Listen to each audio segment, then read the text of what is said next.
How is everybody doing today? Welcome to today's live stream. That is the squeakiest microphone in town. There we go. How's everybody doing today? I am so thrilled to be live streaming with you guys today. It's always so much fun. Tell me, can you guys hear beeping on the microphone? Can you guys hear beeping on le microphone? Because sometimes there's beeping. So let me know in the chat. Sorry, let me open up my project here.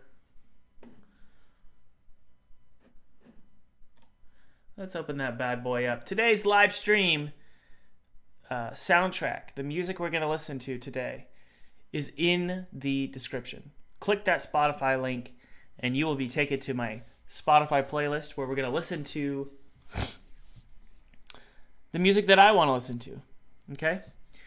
Thomas, why don't you just play the music on the stream? Because I'll get demonetized. And all I care about is monetization in my daily life. All right, so I think let's get it working here. Sorry guys, one sec here. There we go. Turn on some music.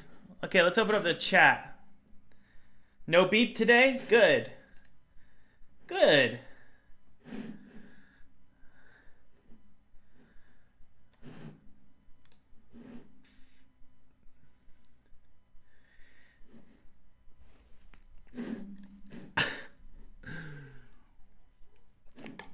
We're going to make some guns today. I can't wait. All right, so we added this in here. Let me pull up my screen. We added in this hatchet. Beautiful hatchet. And I'll show you how it looks. So this was created by Felipe. Follow Felipe in the chat, guys. Man, he did such a good job. So basically what I did is I sent concept art. Basically, I just found a Google image and then edited it. Just because it's going to be a low poly game, so it's just super simplistic. So I just took this sort of Google image and I added like a little lip down here and edited it a little bit. I said, Felipe, can you make it look like that? And he sent me this. And yes, guys, Felipe is being paid to work. I'm not just taking free stuff. So here's the hatchet. Pretty cool, huh? All right. So let's open up the chat. I want to make sure everybody's happy today. How's everybody doing in the chat? Good. I'm really, really good. So today is an interesting day. So yeah, so today is going to be...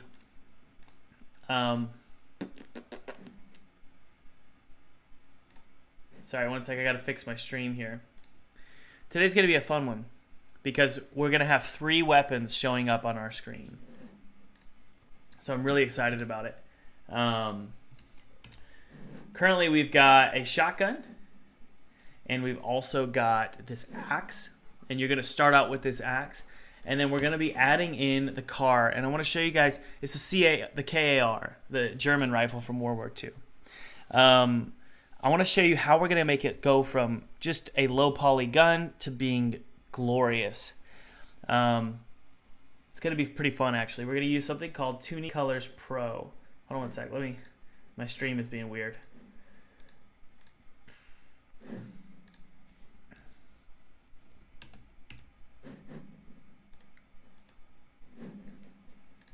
I'll let you guys funnel in here. Funnel in, guys. Funnel in.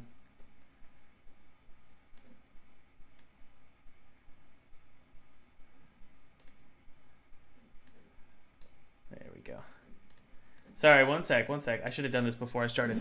Okay, so let's go ahead and bring the is it the KAR, the car? We're going to bring that into our game here.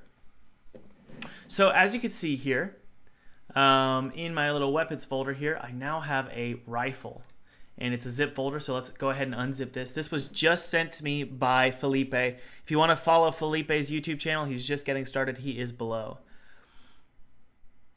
And I am, yeah, here we go. Yep, okay, so that's gonna load into Unity here. And then I can just delete this zip file here.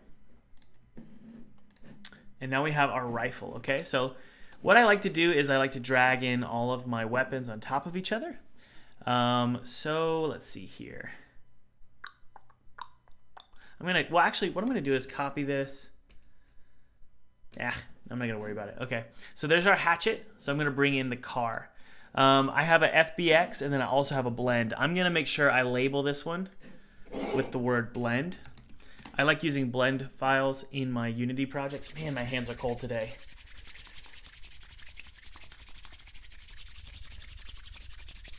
Sorry. All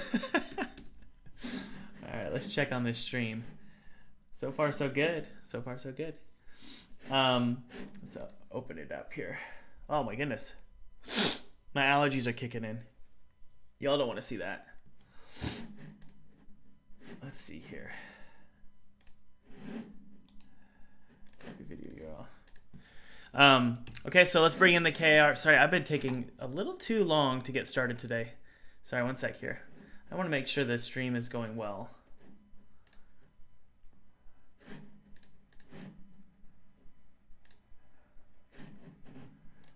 I also want to make sure all my links are working.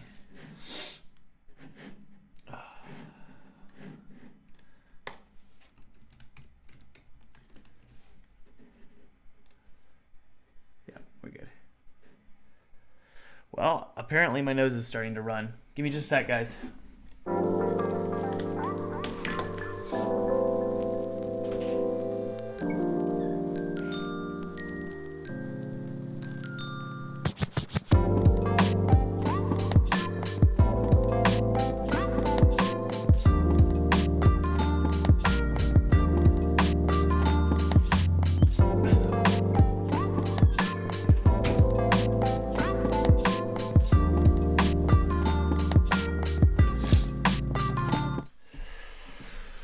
Okay, let's bring the KAR into the scene.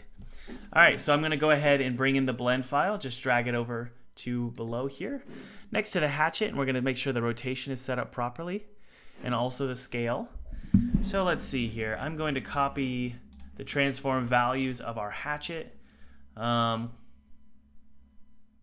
What? There we go, copy component. And I'm going to paste that right here. Sorry, Unity changed locations and stuff. Okay, so there's our gun. Okay, so as you can see in our game view, it's kind of sticking out like this, right? All right, so there we go.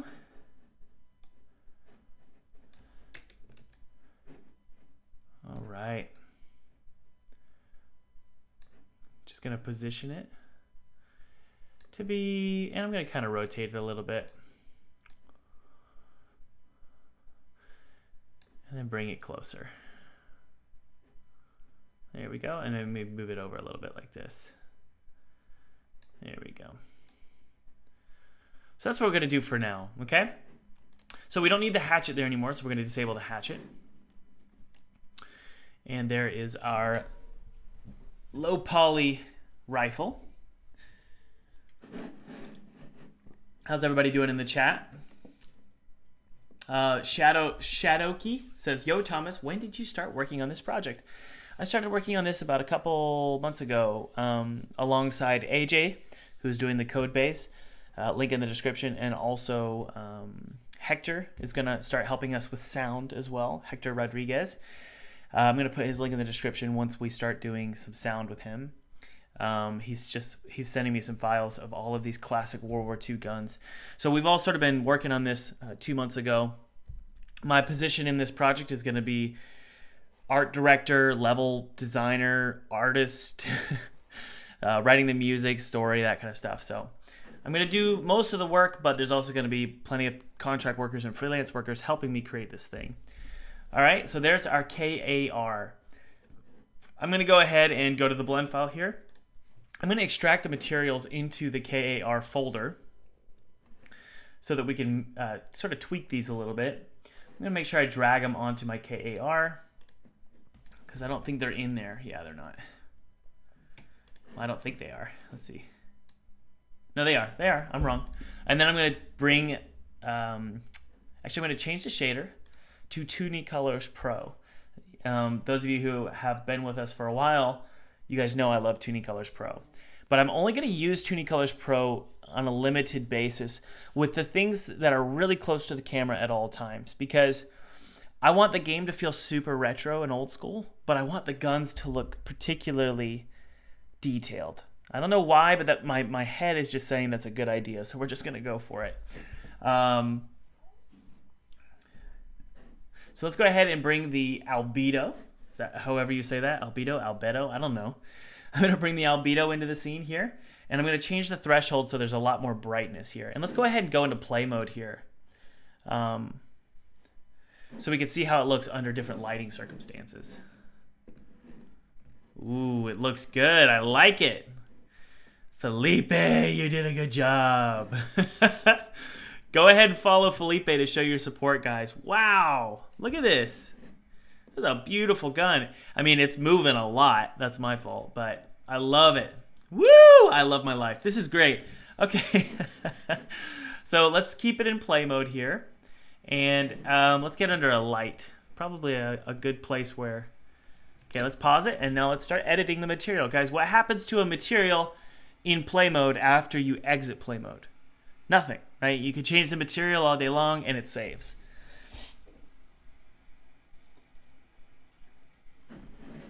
We need a web designer. Why? I'm trying to see why somebody said the chat is going off the rails. I'm too much hyped. It is the coolest gun ever. I love these old school World War II guns. They make me so happy. So let's make the smoothing look. So you can see here, it's super smooth right there. But I'm going to make it look old school by having no smoothing. Give it like a toony look. And I'm also going to do bands. All right. Hold on one sec here. There we go. Oh, yeah. Safwan says, hello, sir. How are you? I'm doing really good. Thank you for asking.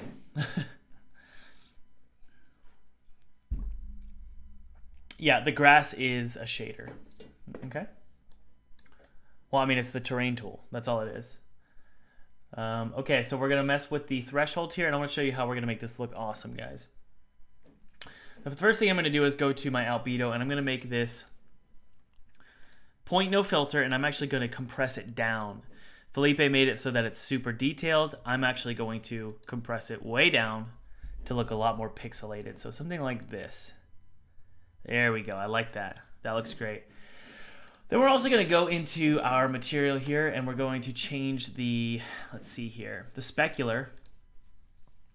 This really isn't intended to work this way, but I'm going to go ahead and do it. I'm going to bring the metallic into the specular, and then I'm going to make the roughness really low, and then I'm going to make it stylized. Hold on. There we go. Look at that. So now it looks like this super, it looks like there's a ton of poly on it, like it's a really shiny gun. We could probably bring down the shininess of it, you know, something like that. Okay, let's go to play mode and take a look. That's a shiny gun. Probably a little too shiny. Let's see here. All right, so let's exit play mode, or at least pause it here. And maybe increase the... Ooh, wow, that looks good. All right, we're going to change the metallic to be low res as well. Very good. And go back into the material. And what I'm going to do is I'm also going to go to... Yeah, the normal map. Yep, this is the best part. We're going to go to the normal map here. I'm going to throw in... We don't have one. So what we're going to do is we're going to create a normal map. So let's go into our albedo and then go to filter, generate normal map. Why are you yellow, buddy? There we go. Okay. So that's our normal map. I'm going to save it out. And I'm going to call this car98k normal. And it's going to just be a PSD file so that I can edit it later if I want to. Everybody says, Thomas, sit up straight. I'm trying. Like that. Hold on. I can't fix it. There we go. Oh, you want to see Jeb? Okay. Hey, Jebby, come here, buddy. No? Okay. He said no. No, Dad. No. There he is. Hey, buddy. There's our Jeb cam. All right, guys. Now that we have our normal map, we're going to drag it into our material here. So let's select our object and then go ahead and bring in the normal. All the way down to the normal map here. There we go. Fix it. Good. Okay. Okay, so what I want to do with the normal map as well is make it low res. So I'm going to do 128. I'm going to do point no filter, hit apply. That's a little too low. 256. How about a little bit higher? 512. Yeah. Okay. Then we're going to go back to our specular and see if we can fix this. I think the specular is actually fine. Maybe it's the ramp.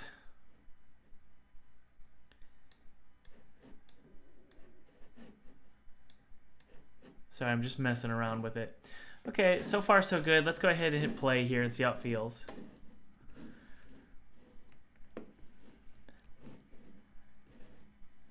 It's a shiny gun, isn't it?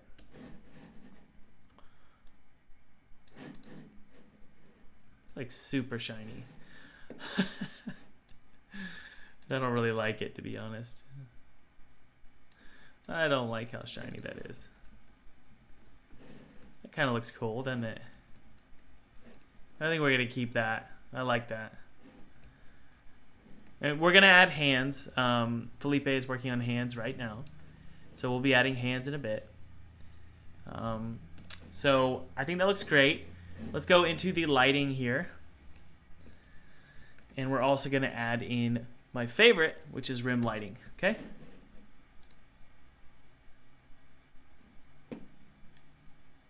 And we don't want it to be smooth. We want it to have really hard edges.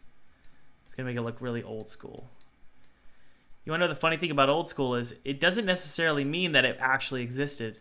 Like rim lighting, I don't even know if rim lighting existed in the 90s.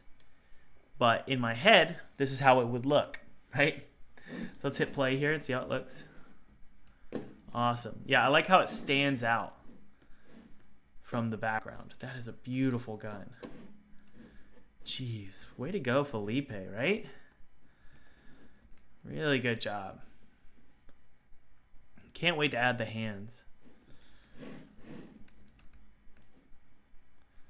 All right, guys. So we've got ourselves the Car 98 here. Looks great. And so I want to cycle through all the weapons for you guys and show you what we've made so far, okay? So let's hit play.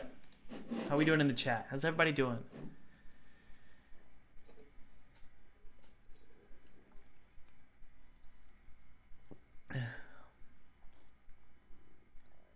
Hans says, lately Thomas is one of my best friends in the quarantine. I don't know if this is a good thing or a sad thing. Well, let's make it a good thing, Hans. Okay? Hans, let's get to know each other right now in the chat. Everybody shut up except for Hans. Hans, where do you live? Like a general idea. You don't have to dox yourself. Where do you live, Hans? Let me know in the chat. Let's all get to know Hans, okay?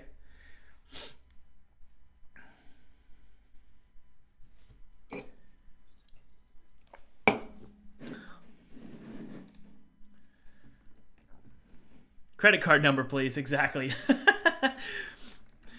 What part of the world? That's a better way to put it, Hans. Hans is from Brazil. Awesome.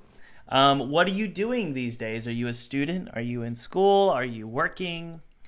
What do you do with your life these days?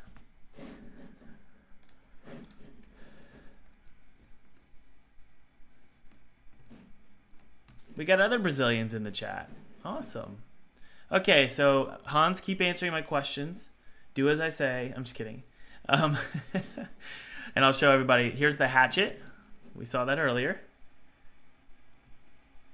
Hans, are you gonna... Sorry, the chat is really delayed. Hans is a good boy. Hail Hans! There's my hatchet. I'm looking for Hans here. Oh. Hans is playing tennis.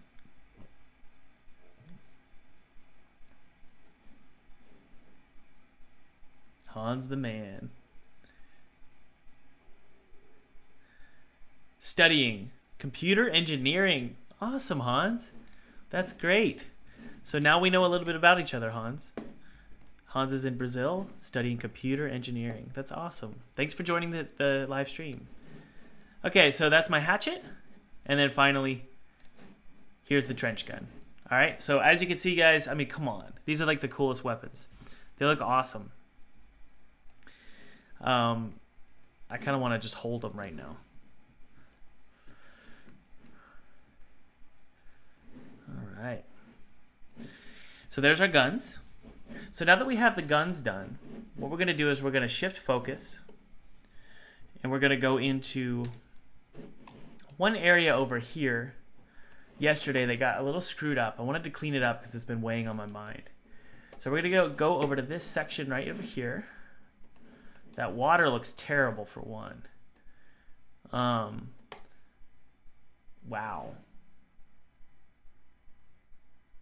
So what I'm going to do is I'm actually going to set the, yeah, it needs to be like 15 by 15. No, that's too much. 10 by 10. Stop. Tab doesn't work on my computer for some reason. Because it's a Mac, that's why. All right, there's our water. It looks fine. And then over here, this sort of wood bridge system here. It's so shiny. That's right, Damien. It's so shiny. I love shiny guns. I have a few guns myself. I've got, well, I guess I shouldn't say that. Never mind.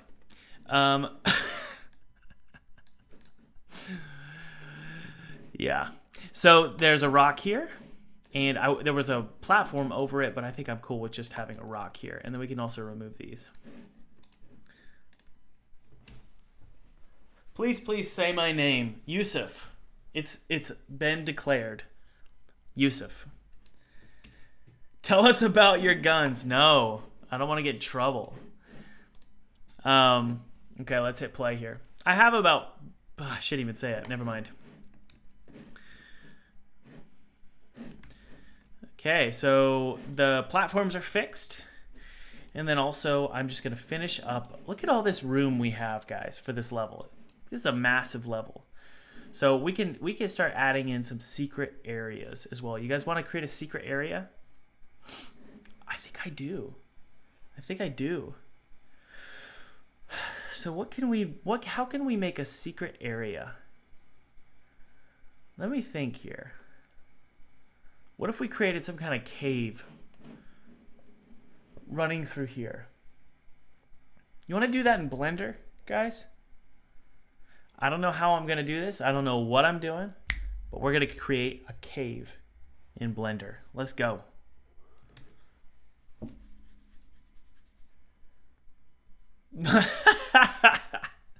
Tomas, yeah, exactly. Okay, yeah, I'll give you guys a tour. For those of you who are just joining us, I guess you want to see what we've made so far in the game. What do we want? You want to put the hatchet on the screen to give us an idea of the game feel? I love just a beautiful, just holding a hatchet, man. It always feels good. Okay, so we've got our hatchet here. We've got this gate over here. You know what we need to do? Sorry. We need to add this gate to block off these two areas, okay? So we have this gate over here, which blocks off the ocean area. You want a gun cam? How about a Thomas cam with, hold on. There we go.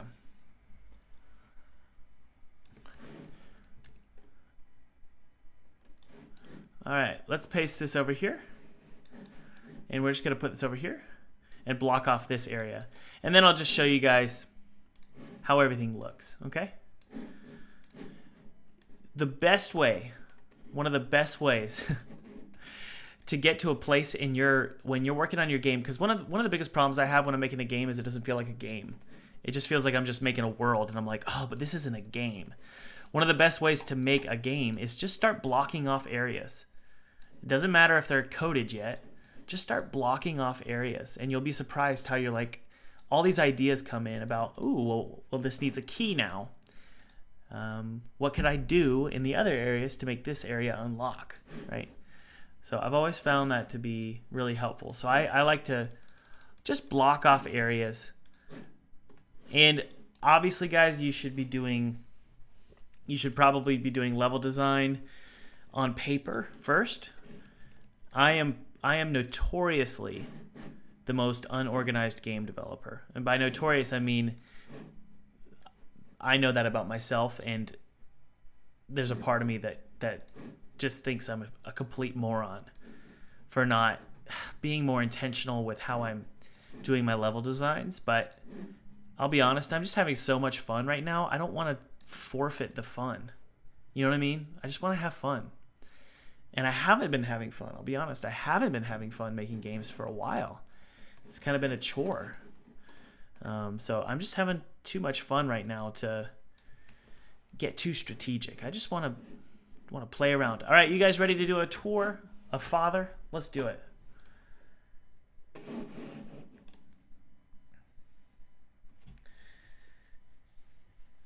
Okay.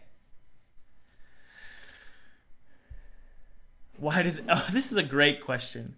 This is from Miku. Why does everything look so crappy in the editor, but awesome in play mode? Well, first off, I can't, it's like you're insulting me, but you're also giving me a compliment. Which I know what you're saying. I'm just messing with you. The reason why is because what makes, especially in 3D games, guys, what makes things look beautiful is lighting. And then post-process effects. So this is what it looks like without lighting and without post-processing effects. This is what it looks like with lighting. And then post-process. That fog does wonders. Without fog, the world would look strange to us. If you looked out your window right now, everything would look like really weird. Fog makes everything have depth, okay? So let's go ahead and add the hatchet in. And then I'm going to take you guys on a quick tour because we had a request from somebody in the chat for a quick tour. I'll go big, nice big full screen here.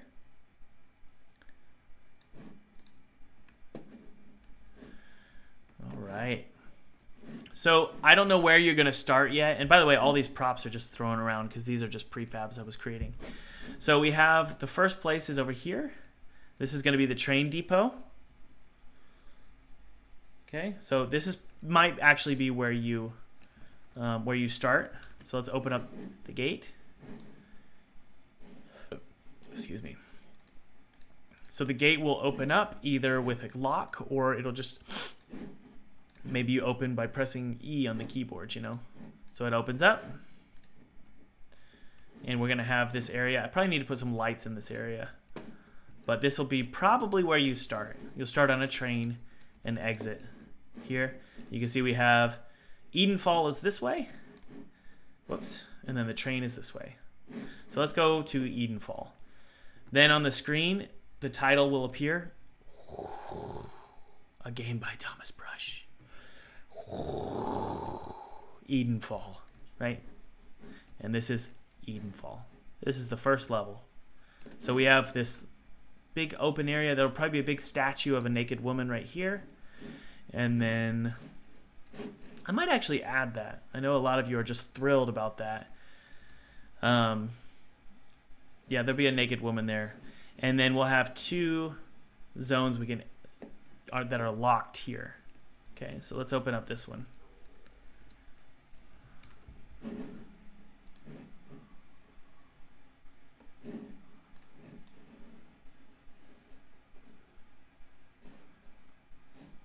Where am I? Sorry, I'm lost. I'm lost. Yeah, here it is. Okay, so let's just open up this gate. All right. I know a lot of you have seen this. We just had some people, or maybe just one person request in the chat. They want to see how everything looks. I love fog. Why do I love fog? Because you could cheat with fog. That's why. So there's our lighthouse scene. Ben, the reason it's going to be naked is because one of the big themes in this game is Eve. I won't tell you why, but Eve is a huge, huge theme in this game. Okay, so there's some secret areas you can explore over here. But that's about all that's over here for now. I'm getting stuck. Let's go this way.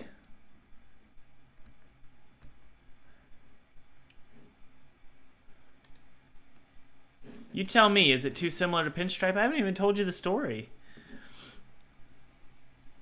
We're gonna go up here. So this is where you need to get to. This is gonna be this is the end of the level.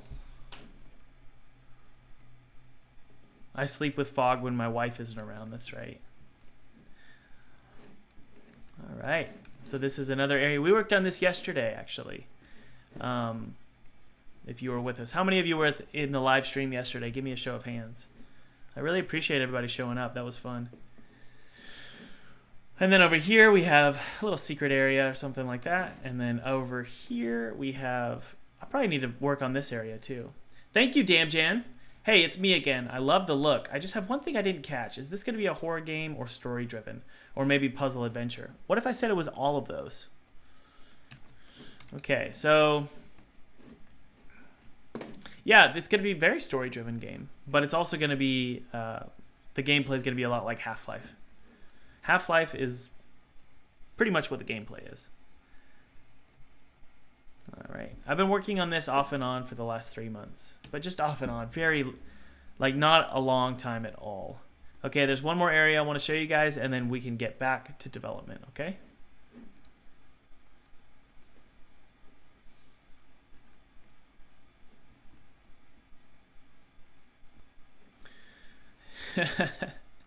Master for Games, you need to do your homework. Do your homework. Okay, this area here, we're going to disable the wooden fence, and we're going to be able to walk through now. Ooh, this is creepy. All right. So this is the church area. So the cave is going to go over here, guys. Thank you, Kyniac. Does Neversong and Pinstripe take place in the same world? Yes. This game is going to take place in the same world as well. It all takes place on Earth. No, this game is in Germany.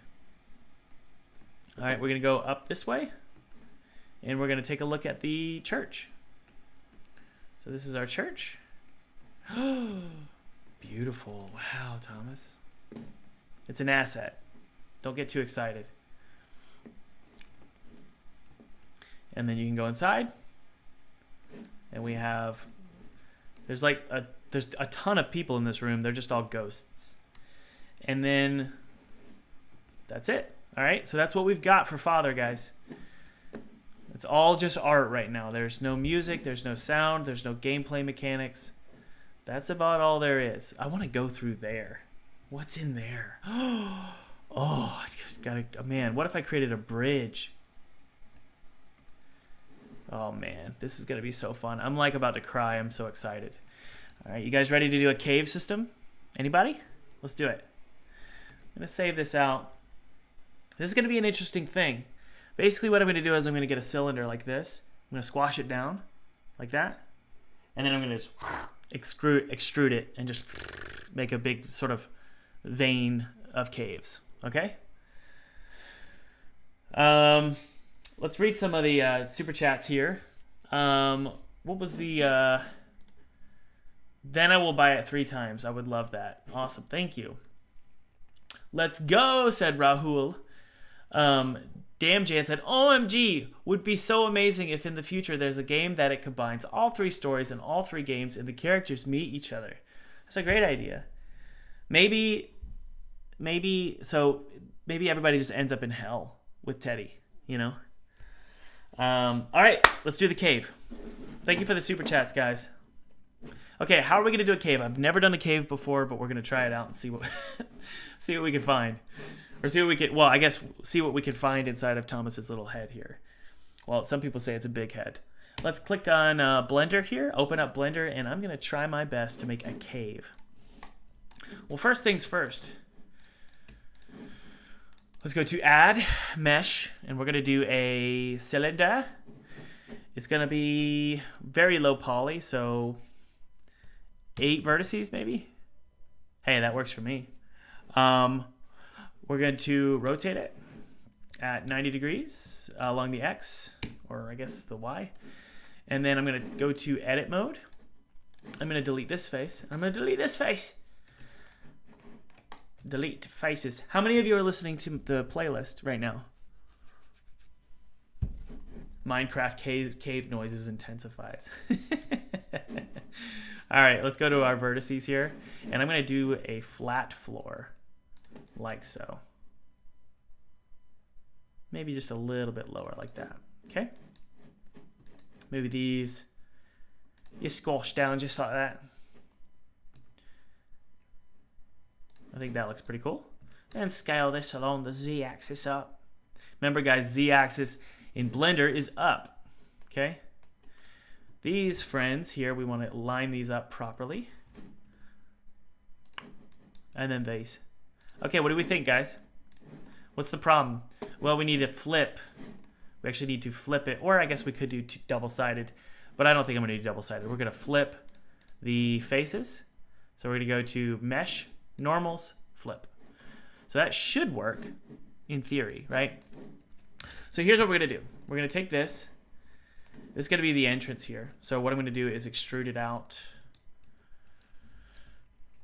This actually isn't going to take me long. I really don't think so. What in the world? And then scale it up. So we have our entrance here.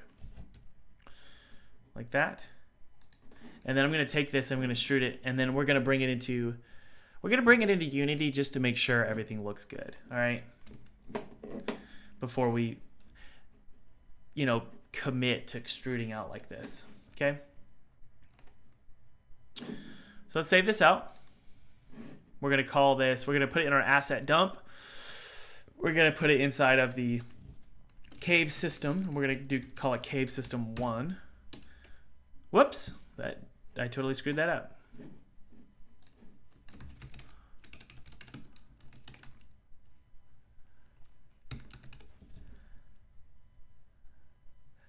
Prehistoric says, I feel like I seem like a very good parent. Oh man, you don't even know. So this is going to be called Cave System. It's a blend file. Pro Builder is greater than Blender. Okay. I'm sure it is. All right, let's go into Unity here. And the cave is going to be over here. Little secret cave, right? Thomas, how are you going to put a hole in the wall? I'll show you. We're going to go to paint holes. That's every man's dream, right? So let's go to pretty small here. Whoa. Whoa. You got to be careful. What? Oh my word. What are we going to do, guys? It's like deleting like a ton of stuff. Maybe here? Is it? Oh no. Okay, here's what we're gonna do. First things first. Let's bring our player here. Sorry. I'm like kind of panicking. Oh no, that doesn't work. Because I've been really wanting to do a cave system for a while. Let's bring our character controller over to the church zone so that we don't have to walk over here every effing second. And then just hit play and see where we fall. I will cover the big hole with rocks. Yes, TNL, I will do that, but I don't want it to be too big of a hole, right? Sometimes the hole needs to be a little bit smaller and tighter. You don't want it to be a really, really big hole. So that's what we're going to do here.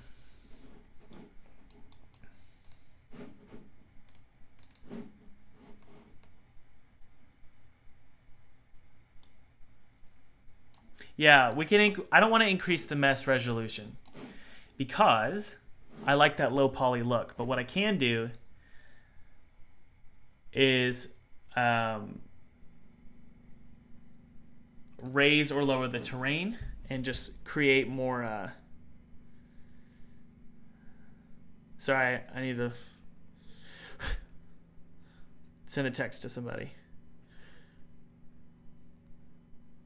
Oh, by the way, guys, there are only three, it's kind of like a raffle. There are 40% coupons available during this live stream. So if you want to learn how to make games, not only from scratch and learn code and all that cool stuff, but also learn how to secure 6 figures in funding, at least learn what I did to secure funding from publishers. Also crowdfunding, I did two Kickstarter campaigns, each raised over, well, one of them raised over 100,000, the other one was like 87,000. I have a 30-plus hour course with over 1,500 students. Highly rated. The refund rate is like 2 to 3%. It's really small. Honestly, guys, just judging from the reviews, it's a great course, if I do say so myself. If you're interested, there are 3 coupons available right now. Yesterday, a few of those got used up pretty quick. So there's a new set today, but once this live stream is over, they're gone. So just wanted to let you know, feel free to click below if you're interested in using the April 22nd coupon codes. There's 3 of those. Okay, so I'm going to go ahead and just raise these up a little bit. And then we can go to wired here, or wireframe, and see. Yeah. Okay, here's what I'm going to do. I got it. We're going to go to shaded. And I'm going to raise it up to create sort of like a, oh, here we go. I think I got it. Yeah, I think I'm getting it. So when it's straight up like that, it's a lot less polys. So what you do is you sort of cut it out like this. So let's see if this works. Paint holes. Yep. There we go. Okay, guys. So there's our cave entrance. What do you think? Just beautiful, huh? It's good. I want to show you how creepy it is. Let's add in. This rock here is useless. I want to add some torches to give you an idea of how it looks. But this is how creepy it looks. That's so horrifying. But let's add in some torches. I switched to 3D actually a couple years ago. I just never had time to actually get a game done. I've been working on that online course for so long, guys. I've been working on that online course for 7 months, and then before that, we were working with Apple on Neversong. And Apple's great to work with; they are really, really great to work with. But it was a lot of work, so it was just really hard to get stuff done. All right, let's bring in that cave. You guys ready?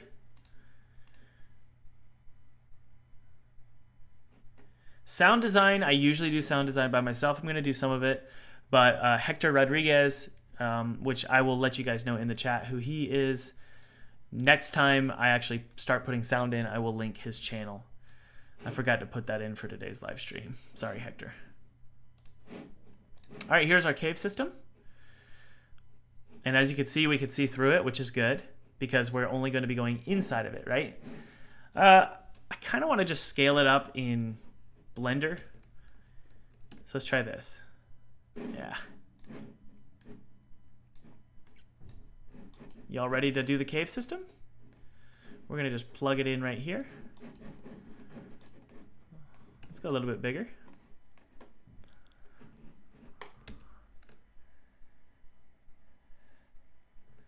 Hector, there you are. How dare you? Let's all say hi to Hector. We always love saying hi to Hector. Why do we like saying hi to Hector, guys? Because Hector is in the Air Force, and I respect Hector. And he's also a really good friend of mine, and he's also my community manager. So many of you have probably talked to Hector. So let's all say air power in the chat for Hector. Congrats to Hector for being a good human being. Because, man, the world needs more of those.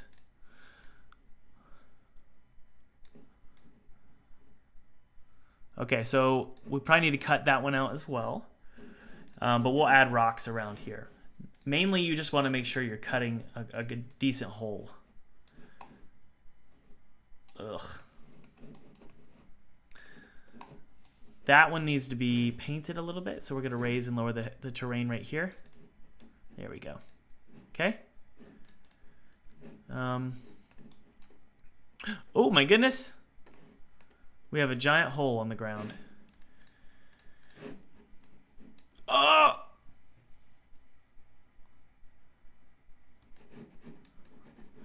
This is effing dumb. Unity needs to fix this. Painting holes is a nightmare in Unity. Look at this. Let's hit play and see if it comes back.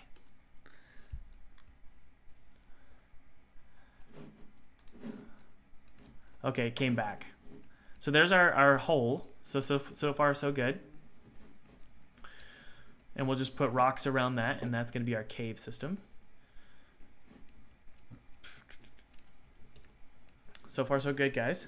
I told you it'd come back. Just leave it to Unity to make it look weird. Or, like, glitch out. So let's raise the terrain right here. Just so we can get a little bit more polys and then paint a hole. There we go. Okay, so that's good enough. I'll put a big stone there or something. I don't know. And then just kind of move it over a little bit. Yep. I think that's pretty good. We could probably squash it a little bit in Blender. There we go. A glitchy hole, that's right. Okay, so there's our hole, guys. So first thing I want to do is just for my sanity, clean up the edges. Okay.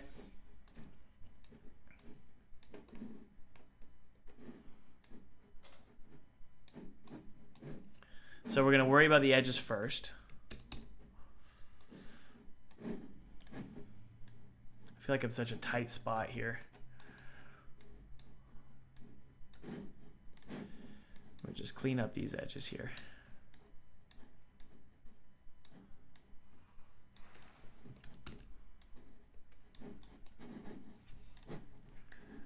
There we go. We're getting there. It's going to look great, I promise.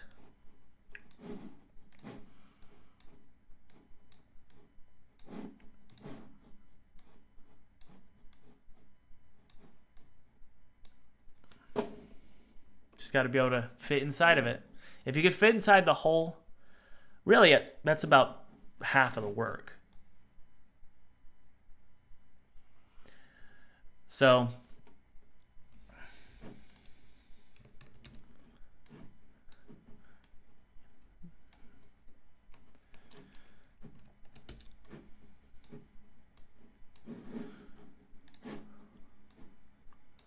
all right, almost there, guys.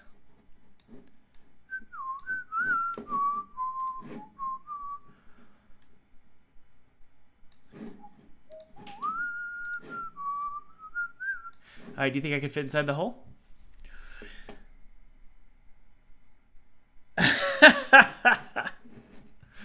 Oh no, I'm stuck.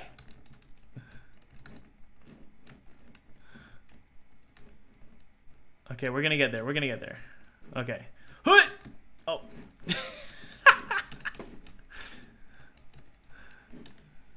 By the way, guys, there's a free 2D game kit below if you want to take advantage of that. But we're about to take advantage of this hole here. Okay, so it looks great, actually. You got like a cool little cave here that we can go inside.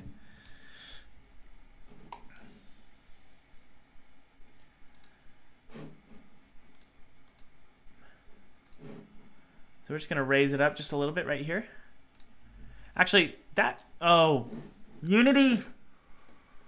Oh, Unity. We're going to put a rock here.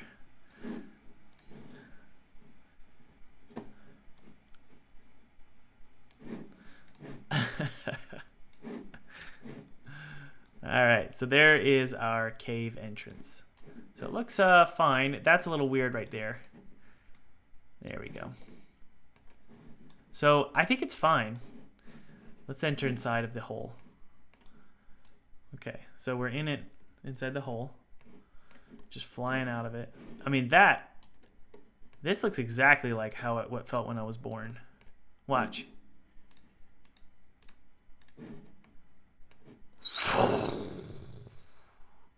Life. Okay, good. So that looks fine. Let's hit play and just see how it feels.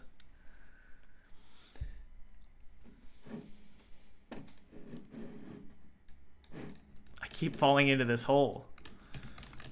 Okay, so let's move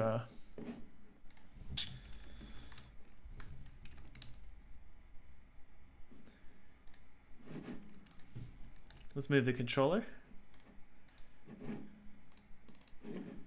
Whoa, I can't see anything. There we go. There I am. Here I am. Control F. Yeah, there we go. You're right. Or you can double click, but you're right. Thank you.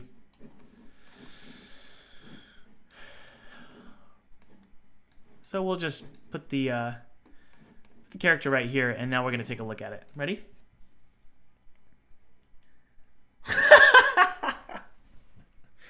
I won't repeat what you said, Toxicaron.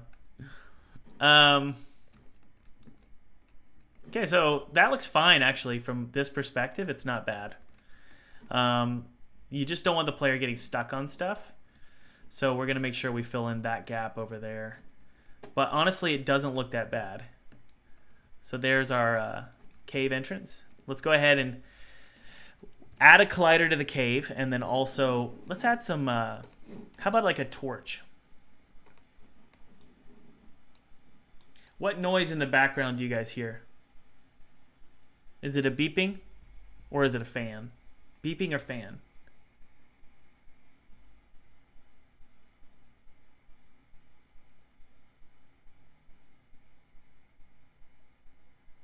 We're doing a combination of both flipping and creating. So right now we're creating a cave system, right, from scratch. But let's go ahead and bring a torch down. Oh, it's just it's just my computer, guys. Sorry. So this one is called Torch Ground, and it's got a light on it. So let's turn on lighting, and you can see now we have a torch for the ground. So we can put that about right here. Just one little torch is fine with me for now. And then we're gonna put a pretty aggressive light. And then let's hit play and see how it looks. If it looks good, we're gonna move on to making the cave system look pretty, okay? All right. So when you enter this little weird, I would call it a quarry, you can go over here, and now we have this beautiful cave system, and we can enter it, okay?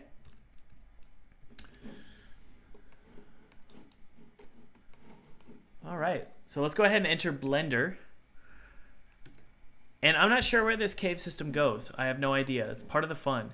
For me personally, if you have really good instincts about games, then just have fun. But if you don't have good instincts, follow a plan and maybe create some plans.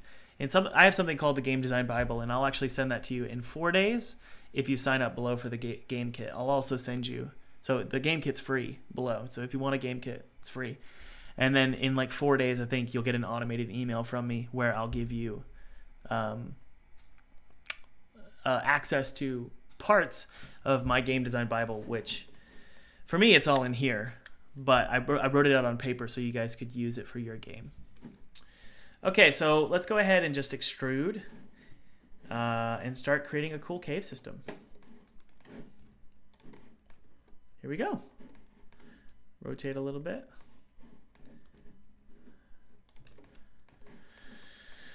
And we'll obviously, map it out.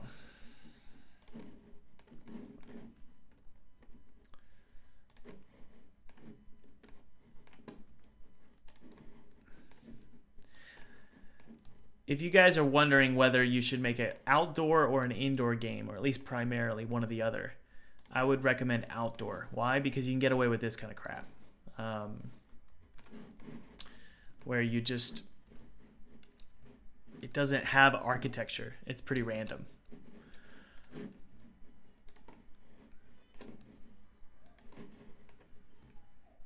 There we go. All right.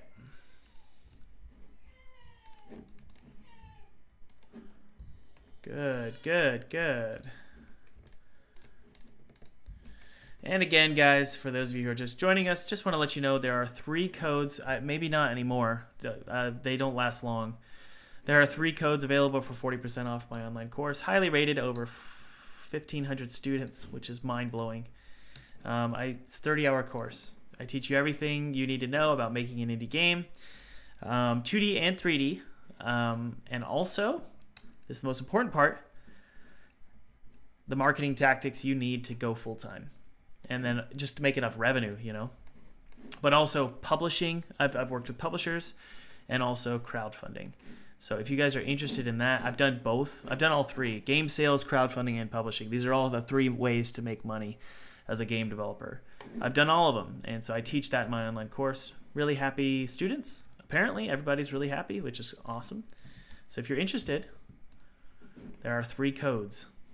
And those will expire at the end of this live stream. All right, Thomas, shut up about the ad read. Okay, so we have a cool little cave system here. I'm going to save it out.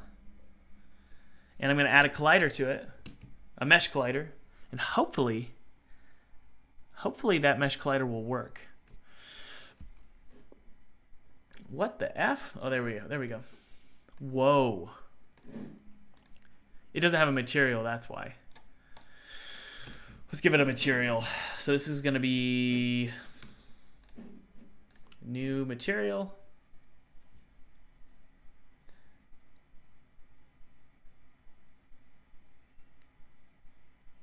Yeah, I'm not worried about text. One of you asked, how am I going to deal with texturing this? It's going to be a pain. It's a really low quality FPS shooter, so I'm just going to throw a pixelated texture on it and then make it low lighting and then call it a day. This is called Caves. I'm going to save it out. And then when I bring it into Unity, then I can actually, yep, that's what I thought. So let's go ahead, guys, and add a mesh collider to this. And boy, I hope it works. Part of me is afraid we're going to fall through the mesh collider. What do you guys think? How do you open that quick menu on Mac? I don't know what you're talking about. So, oh, it works. Oh my goodness. Guys, this is so fun. Oh, I'm so excited. Why am I running to the left? There we go. Okay, so we got a weird something. I don't know what that is. But how cool, guys, huh? This is so much fun. I feel like I'm in Half-Life 2, Episode 2. Is it Episode 2 that has a cave system like this? Look how creepy. Oh, I'm under the world. And there's the water. Ah! All right, so let's keep creating our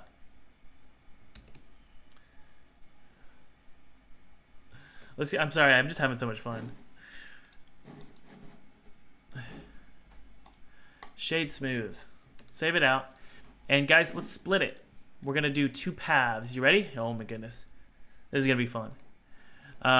So the way that we're gonna do this is, I think I'm gonna extrude it, scale it, squash it, right? Like that. And then I'm gonna copy it, paste it, copy this, paste, bring it over, rotate, and then there's gonna be one over here. And we'll probably flip that one to, whoops, X, whoops, scale X. What am I doing? I don't know what I'm doing. Hold on. There we go. There we go. Negative 100 or negative 1. There we go. Okay. So we're going to rotate this one like this. Okay. I'll show you how we're going to do this. One sec, guys. So we have one here. It's going to take us down a really strange world. There we go. And then this one's going to take us to a strange world as well. All right. So one of these paths will probably just take us to like a chest or something. The other path is, I'm thinking it's going to take us above. I love these kind of games. It's going to take us above to be able to look out over the church or something like that. I love being able to explore, you know, and just find new perspectives of the same level. That's one of my favorite things about games. Okay, so there's that path and there's that path, okay? So we're going to Boolean all of these. We're going to go to... Someone remind me in the chat how to search on Unity again. Let me know in the chat. I totally forgot. And this is Boolean. The bool tool. There it is. Is it F2?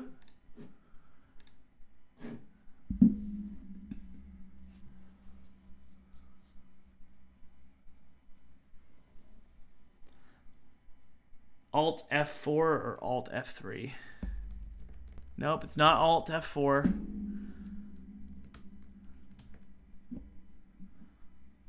It's F3, FN, F3. There it is. It's just F3. I thought it was FN because I'm on a Mac. Okay, so we're going to do bool tool on these guys. So you could join them, but I just want to see what happens when I bool it. And we're going to do union. Okay, union worked. And then all you do, guys, is connect the vertices. Yay! Okay.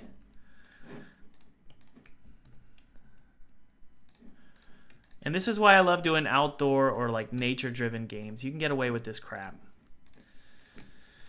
You really can, especially low-lit, foggy games. Hate to give you guys my secret, but that's what my secret is. That's why I love nature games. Okay, that's why I love nature games. What am I doing to connect these? I'm selecting them all and then pressing F. Okay. That didn't work, did it? Ah. That really should be yeah. This should be face. Triangulate. I'm fine with triangulating. Thomas, the topology sucks. I know. I call you a, no offense, but I'm about to call you a name. You're a topology snob. But I'll be honest, you are right. Whoever you are. I'm not even reading the chat. But I know that somebody is thinking that. It's okay to be a snob. Because you're smart. And there's a job out there for you. Let's make this a triangulated face as well. All right, you guys ready to take a look at how this looks inside of Unity? Yeah, it's going to look good. Let's save it out and jump into Unity. Hit play.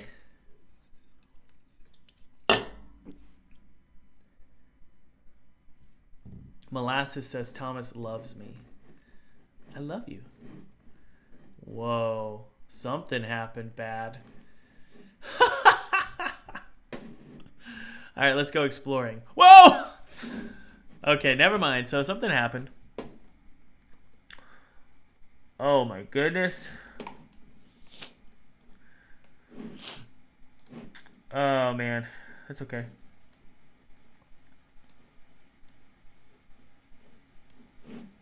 Let's turn off -1 here. I think I know what's wrong. Let's just try this out really quick. Where'd it go?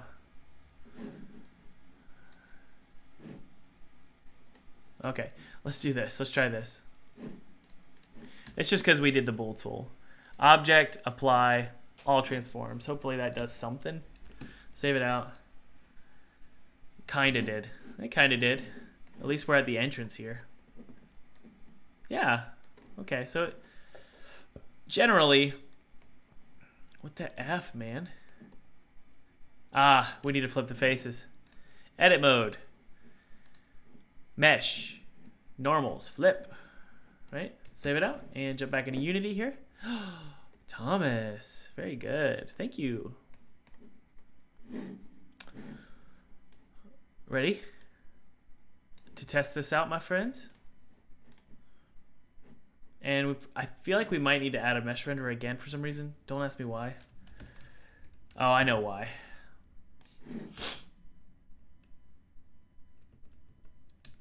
It was because we needed to flip the faces.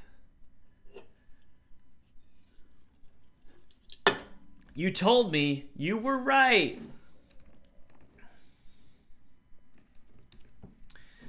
Okie dokie. So,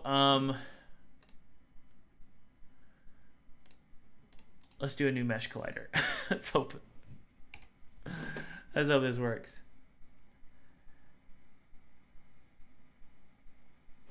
All right. Here we go. Ooh, so far so good, my friends. Look at this. What did I tell you? How cool is it?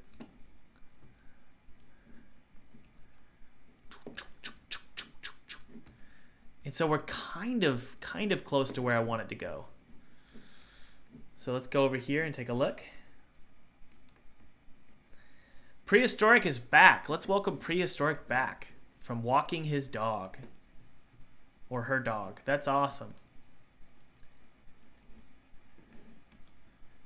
Look at that. Okay, you guys want to keep making this? Because I do. And we could throw in some obviously some texture and some stones sticking out of the wall, some candles. We're gonna have ourselves a really cool cave system. What I want to do, let's see what happens when I take this cylinder here and extract the materials, and let's see what happens when I take the same rock material here. Where is it? There's our cave system. All right, so we're gonna take this rock material, the F, there it is, and I'm just gonna drag it onto the cave, and hopefully, who knows? You never really know if it's gonna be wrapped properly. Obviously, or mapped properly, the UV. Planks, that's a good idea. I like planks. Very cool idea.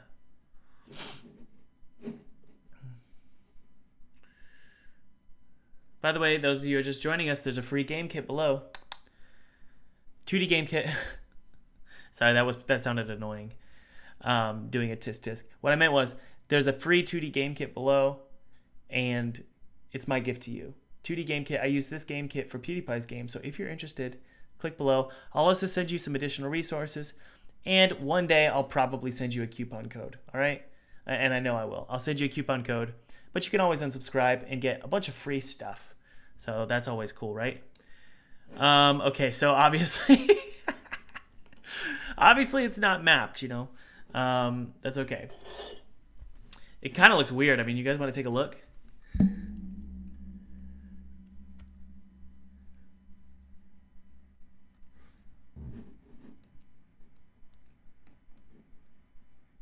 Look at that. It kind of looks cool. Look how weird that... Whoa, it won't stop moving. Okay. Look how weird this looks. I really, really like it. I'm having a blast. I was actually really worried about interiors. I was curious how I was going to do it. So that's how it's going to look when it's properly mapped right there. So I'm down, you know. Let's see if we can map the cylinders. Let's just do a smart UV and see what happens. Save it out. Go back into Unity here. Not bad, honestly.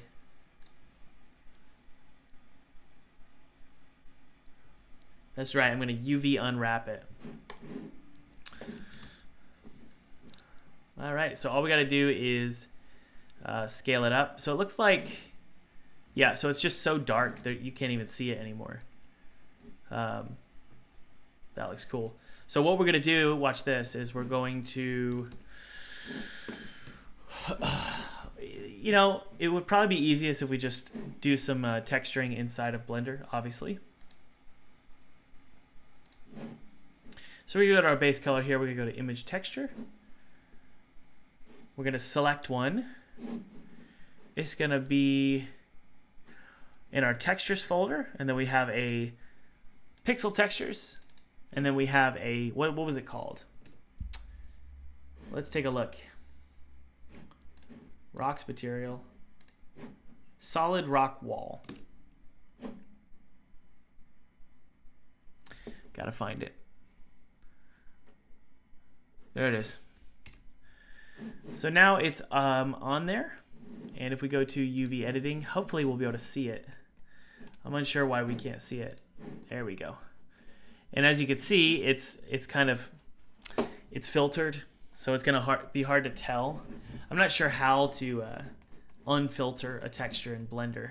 Filter is gonna make it look blurry like that. But what we're gonna do, all we gotta do, guys, is just take this and scale it up. See? Really small, like so. That's about it. And then jump back into Unity here. And you can see it's a little too big. So let's actually make it, or a little too detailed. So scale it down a little bit. We want it to match the stone. All right, pretty good. Let's hit play.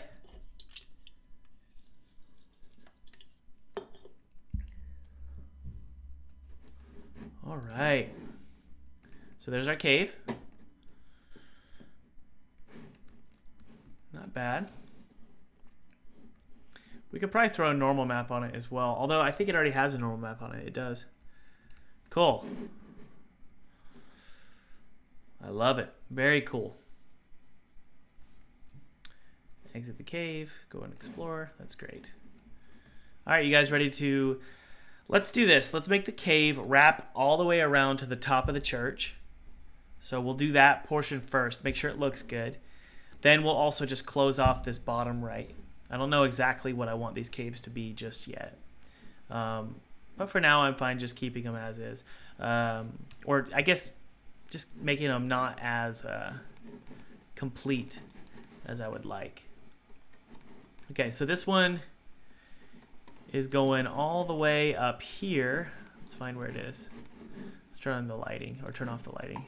So it's coming up right there, which would be cool because we actually have room, I believe,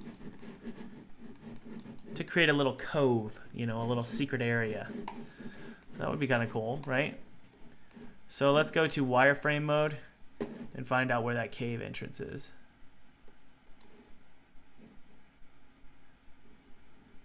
I see.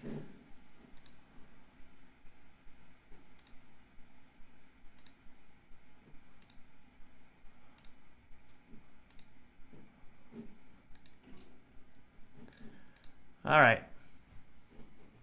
I don't know where it is. Let's disable the terrain really quick. Okay. So we're close. We need to just bring him up. Yeah, so he's going to come out up here. Okay? So let's do that. So this little friend over here, you're going to select this, right? Let's go to our modeling. And sorry, I'm getting lost here. There we go. We're going to take that and we're going to turn this on. This is going to allow us to move it along with everything else, okay? And we're going to move it along the z-axis. Up. Whoa! No, we don't want to do that. Okay. Whoops.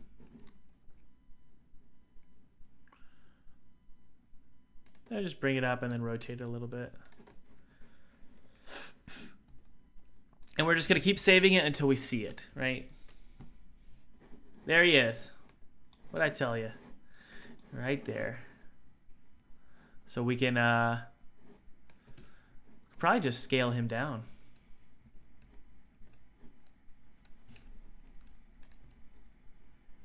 And bring it like that.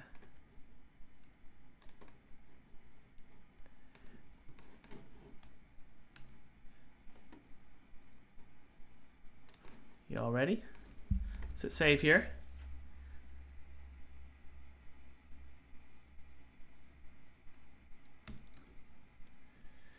Everything you're looking at, guys, I got a question. Did I get these online? Everything you're looking at is sourced from all over the place. Or let me say that again, like 60%. But what I'm teaching in my course these days, and it's a little different than what I used to teach because I used to make everything from scratch. What I'm teaching in my course these days is get after it. Get things done. Use free assets that are commercially free for use and go for it. Get it done. The real thing what really matters is your ability to make to be an artist from a director's perspective. I think that's a better way to think of it, especially when you're making a 3D game.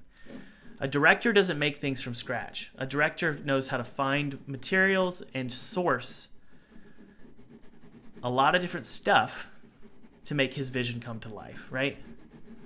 So let's erase these trees here and find out where this effing thing is.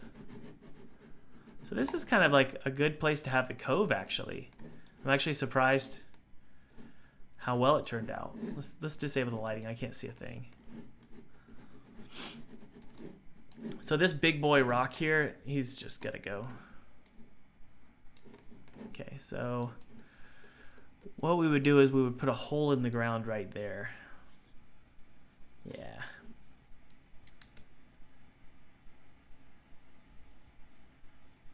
Yeah, we actually live in a really cool time where sampling, for music especially, sampling is the thing you do. You take other people's stuff and then you put it and you create your own creation out of it. It's a very communal way of doing art. It definitely wasn't my cup of tea when I was younger, because I'm not saying you guys are proud or whoever's asking is proud, but I used to be proud. And like my game had to be all about me, and now I'm like, no, I just want to make a game. So I don't care if I use other people's stuff. It really doesn't bother me. Okay, we're painting holes. That actually went a lot smoother than I was expecting. So we have a hole here. Look how cool that is, guys. Maybe that rock is not a terrain, so we could just take this rock and... All right, you guys want to test this out really quick? See how it looks? Cool thing is you're not even going to be able to see it. All right, let's test it out. So let's just go inside of it really quick. Yeah, it's going to work. Awesome. So Yahap says, or Vahap says, what about the art style? Basically, you're asking, what about it not being cohesive? Well, what do you think about this game? Does this look cohesive? I'm genuinely curious. Do you think this looks cohesive?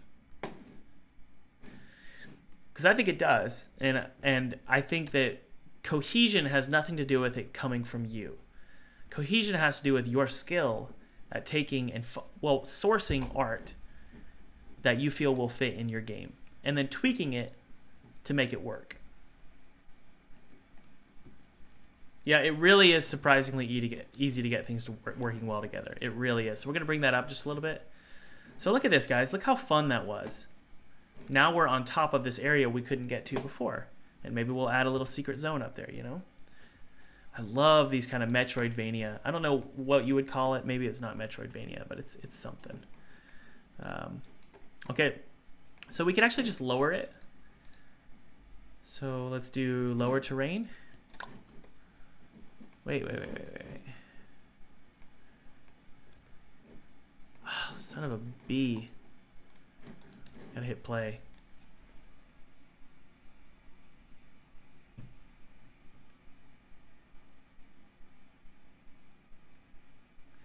It's just Jord asked, do you think it's okay to use asset packs?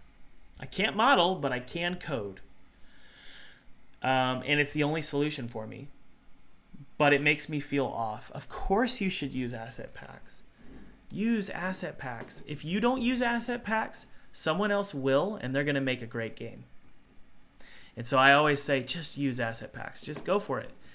You say it feels off. Why does it feel off? I always say this, and I'm talking to myself, by the way, when I sound angry or frustrated, because I have to convince myself of this.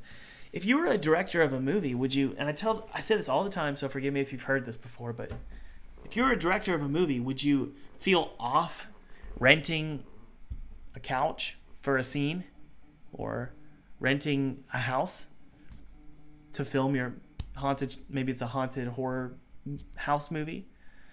Or would you be like, I have to build it from scratch with my own hands? The same is true with making a game.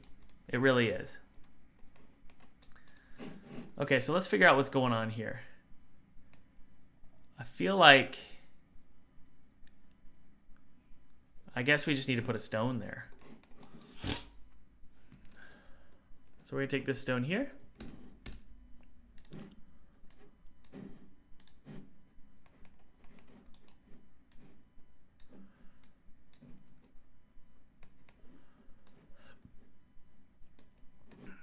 All right, we'll put one there.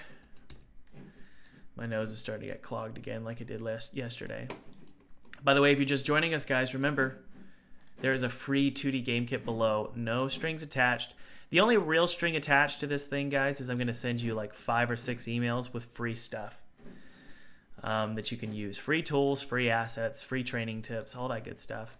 I do sell an online course. I say it in a morose tone. Is that a word, morose? Because I know a lot of you don't like that, but I've got 1,500 students who love the course. They absolutely love the course. The refund rate is unbelievably low. I'm actually really surprised. So if you're interested in getting free stuff, and then I'll finally send you a coupon code when the course is on sale. If you're interested in that, feel free to get the game kit below, and you can always unsubscribe from my emails. There's a link at the bottom of every email. But anyway, hey, that doesn't look bad, guys. What do you think? It actually looks really good. But yeah, free 2D game kit. I used this game kit to make a game for PewDiePie in 14 days. A lot of you were there. How many were with me during the PewDiePie live stream? That was like 2 years ago, where I created PewDiePie's game in 14 days and then I played it with PewDiePie. Was anybody there?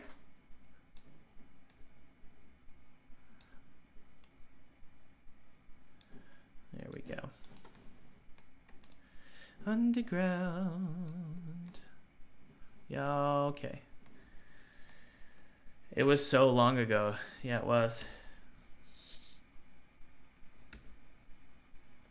Oh, cool. Lots of you were there. Thanks for joining me even now. That's pretty cool. So when we're here, we're still going to see the crappy stone, but I think overall it doesn't look bad. So let's go ahead and what I'm going to do, what if I created some kind of trail sort of going along to about right here, you know? That might be cool. But let's go ahead and close off the other side really quick, just so I don't have to worry about it right now. So this will just be, I don't know, maybe it's a treasure chest or a key or something, you know? So we're going to close it off.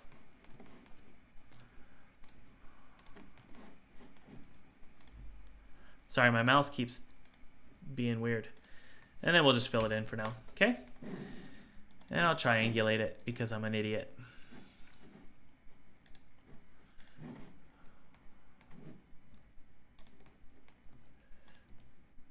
It's funny, whenever I say I'm an idiot, people in the comments will say, I love how Thomas says he's an idiot, but he's clearly not an idiot because he's made all these games. And I'm like, and then they show up during streams and they're like, oh, he's really dumb. Look at this. Look how crappy this looks. And I'm going to launch this game. I guarantee you. I'm going to sell it too. What I mean is I'm going to sell it to a platform. I know it. All right, let's hit play.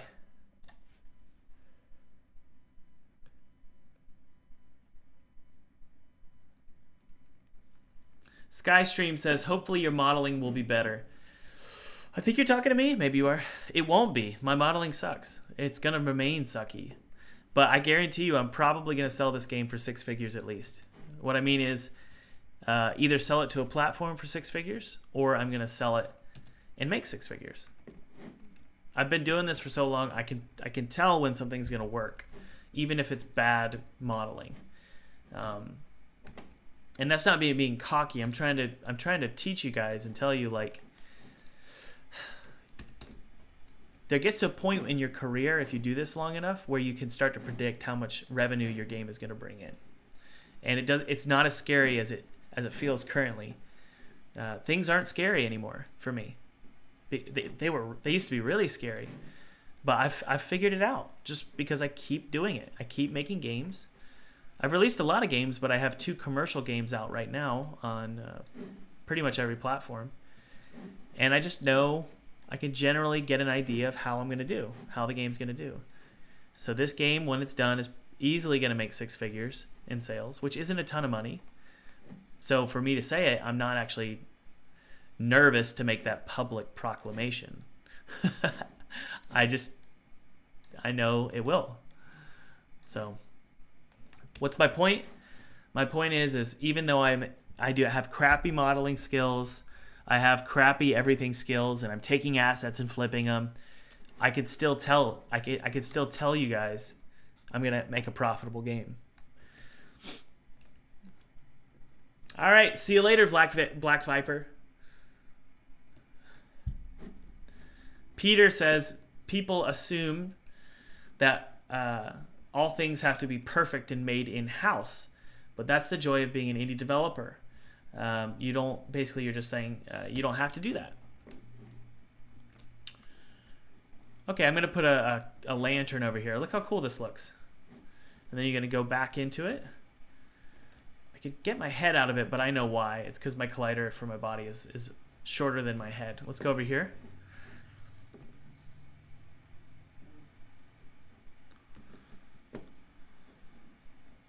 There we go. So far, so good, guys. Let's put some torches in here.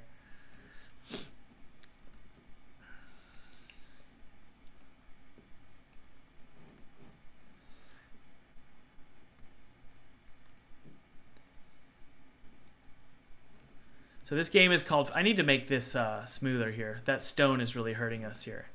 Yeah, we could probably make that rock a little bit lower texture. So the way we're going to do that is scale it down, right?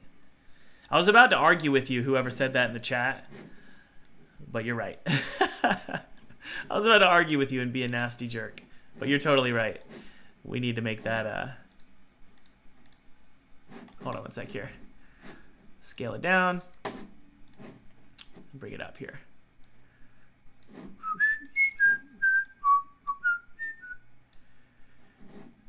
And then a little bit higher here. Yeah, I'm trying to make this entrance a little bit smoother. Let's enter the hole here.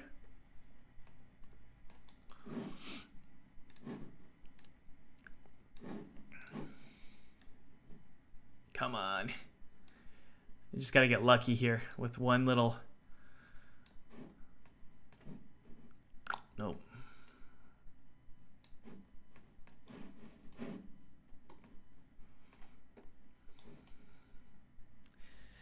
Yeah, I don't want to get caught on this lip here. I don't want to get caught on this lip. Let's try this. Mahmoud says, Thomas, should I work with a team to cover my weak points? Yeah, absolutely. Why not? There's 2 things I recommend when working with teams. The first one is get it in writing. Fences make good neighbors. So get it in writing. Who has what, who gets what, who's being paid what, who gets what rev share, who owns the IP, all of that stuff. That's really important. Don't just trust that they're your friends. You know, friendships break down really fast when your game has made $1 million. So just be careful there. Okay, I see a little mistake there. The second thing is if you can't afford to pay somebody, hey, then go ahead and pay someone on a contract basis. And I'm doing that for this game. Just say, hey, I need this. How much is it going to cost me? They'll tell you. I find putting out, but I have a pretty big following, but I find putting out a call saying, hey, I need some help is always really effective. You always get some great applications that way. But make sure that that's writing too, okay? All right, so I think overall we're good with the cave system, all right? I'm not going to take part in Ludum Dare. I'm sorry. That was from It's Just Jord. All right, so down there looks good. This is the benefit of having a really robust capsule collider or controller, guys. AJ, you click the link below. AJ built the character controller, and it's just super smooth. It's really hard to get stuck on things. So feel free to follow AJ. That bothers me. Let's fix that. And that's the only thing I want to fix. This right here. Yeah. We'll do a round one like this. And as long as these have LODs, guys, and as long as these have LODs, I'm actually okay with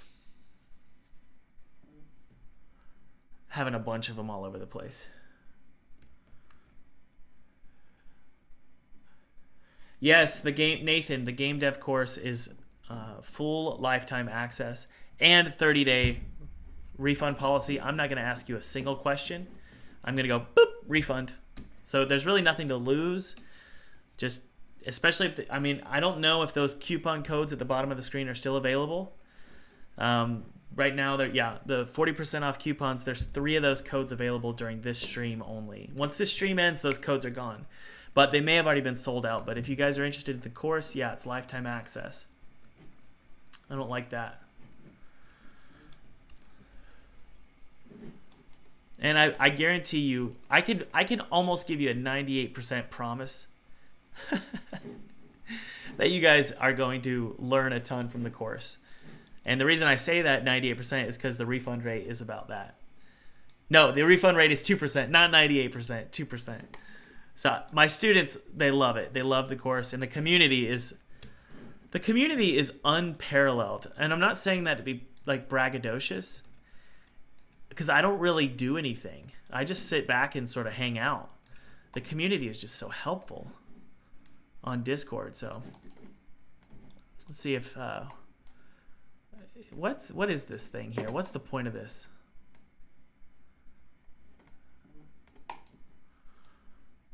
Let's rotate it. Yeah, there we go. It looks a little bit better bulbous. You know what? We don't even need this rock, do we? Whatever. Yeah, Pepe's in the course. Pepe's taking the course. He's actually one of my mods. Pepe, why do you like the community? I'm curious. You said it's the best community. One of my favorite things about the community is it is a lot similar to this live stream. Everybody's just super nice. I don't know why, but it's a good community because everybody's sort of on the same journey. Everybody's trying to become a full-time game developer. Like, that is their goal.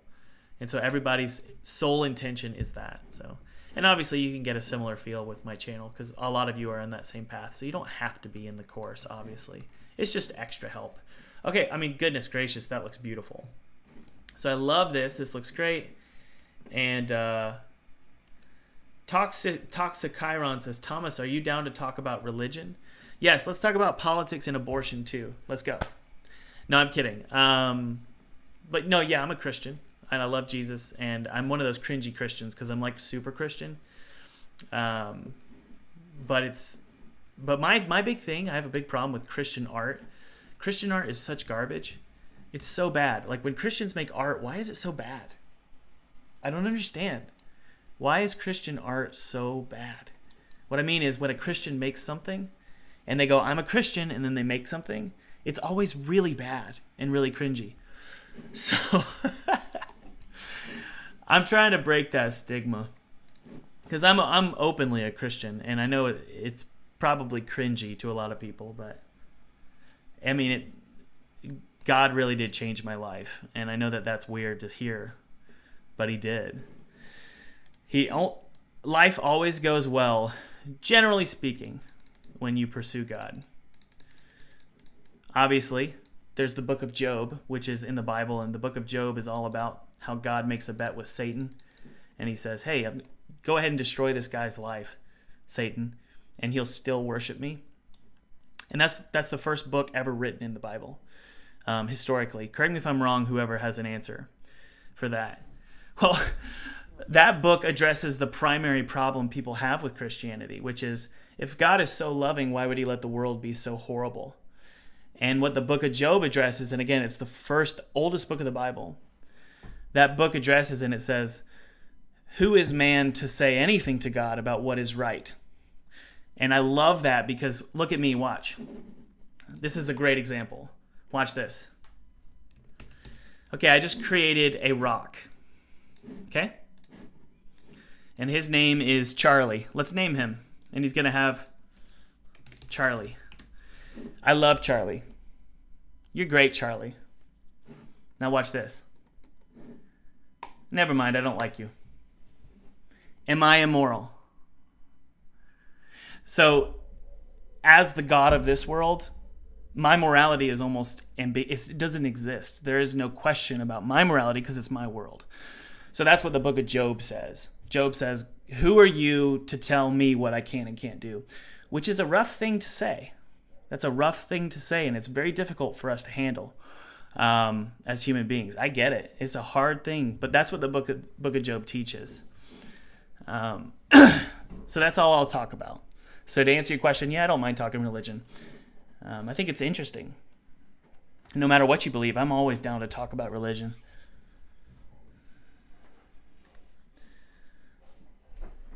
All right, so let's go ahead and make a path here.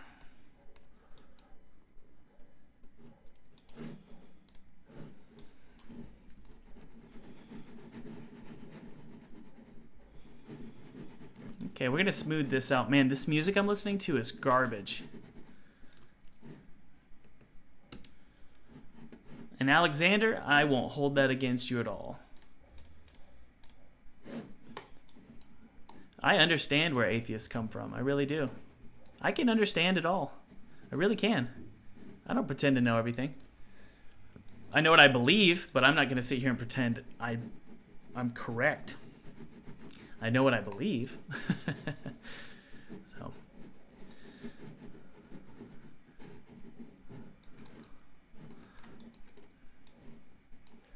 All right. So we got these trees nice and cleared out. Now I'm going to flatten this. Or, you know, it might be cool to be able to jump on top of that and then jump on top of that. You know what I mean?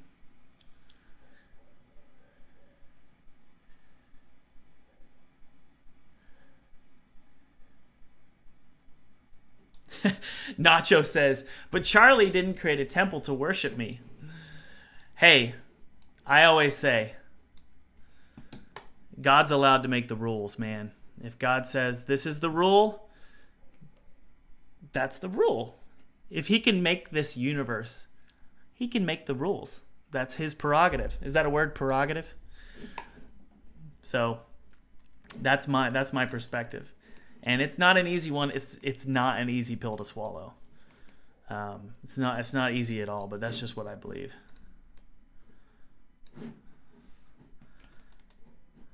Okay, so let's see if we can the holes keep getting painted where they're not supposed to be.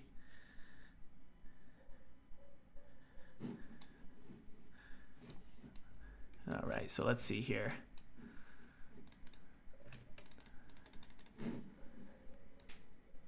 Raise or lower terrain. Let's see if we can create some kind of path going in.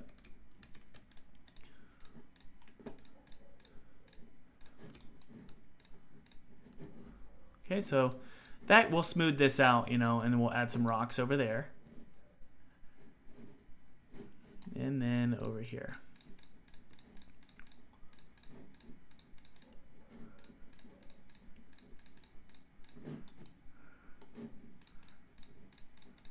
There we go. So let's smooth this out.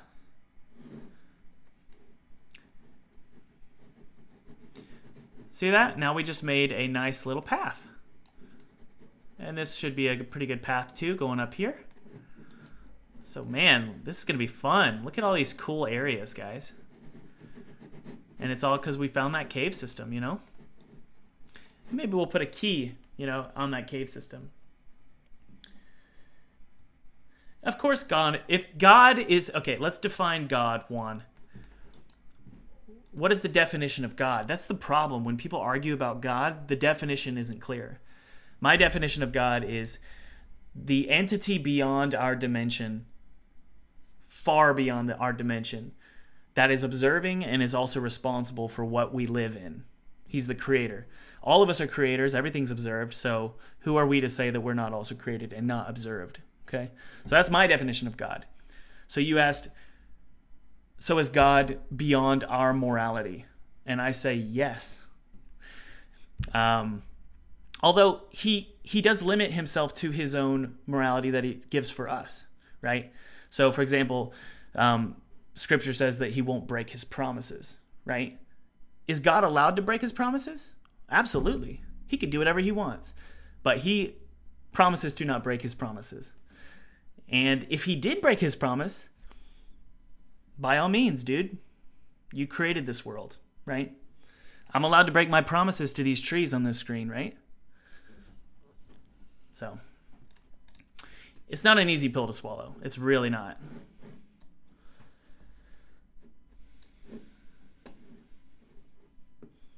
Oh, I'm sure I've triggered a few of you.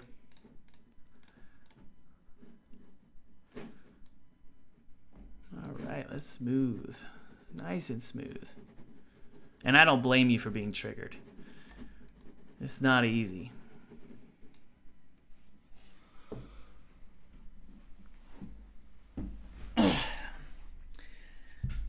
All right. We're gonna remove these. Let's actually hit play here. Just run through the cave system one more time and see what we got here.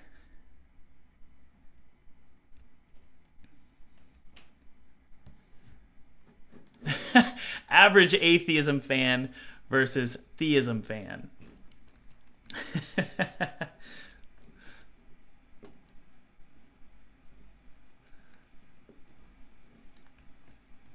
Yeah, so my perspective actually comes from an interesting place. I think it's interesting, which is everything is observed. Everything is observed in this world. It's kind of an unavoidable fact. And more importantly, everything in the universe is observed by something bigger that they can't comprehend. For example, my dog is under the government of the United States. He has no idea what the United States government is. No freaking clue. But he's under that authority, right? Everything is under an authority structure. And for man to think that we are the top is bizarre to me. That actually doesn't make any sense. So could it be that God is an alien? God is a group of aliens? Who knows? I'm not going to pretend to know. I know what I believe, but I'm not going to pretend to know. So I hope there's a difference there. Or I hope that difference is clear. So I always ascribe to the, we're all under an authority structure whether we like it or not. Everything on the planet is under an authority structure that they can't comprehend or don't understand.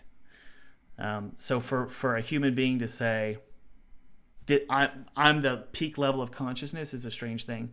Now, I'm not saying that that's what all atheists believe. I'm not saying that. Because I know a lot of atheists who actually believe, no, there are higher power structures. I just don't think it's God. So,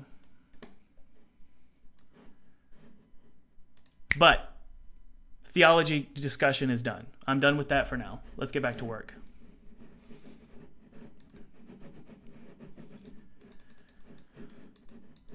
All right, so we have this beautiful sort of path going up here. We have a path here. This one's a little bit too, no, that actually looks pretty good. So let's go ahead and paint. I'm going to remove these trees, actually. This is going to have some boulders, so it's going to stop here. Yes, I believe in aliens. Everybody wants to know what I believe. How dare you ask me what I believe? Get out of my business. No, I'm kidding. I love talking about, guys, I love religion and aliens. I love it. I love this stuff. And I love talking to people who totally disagree with me. It's so much fun. It doesn't bother me at all. I love politics. I love all of it. But I stay away from it during live streams because I don't want to offend anybody, But come on, you know, if we can't talk about things, how are we ever going to learn? That's just my opinion.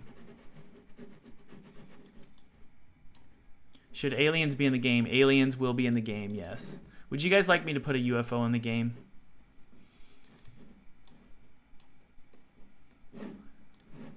Would you like me to put a UFO in the game, guys?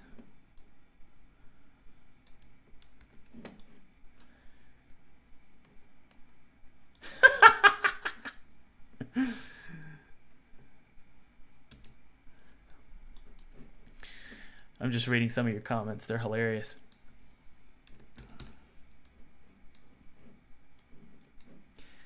Now, let me tell you the things that do offend me.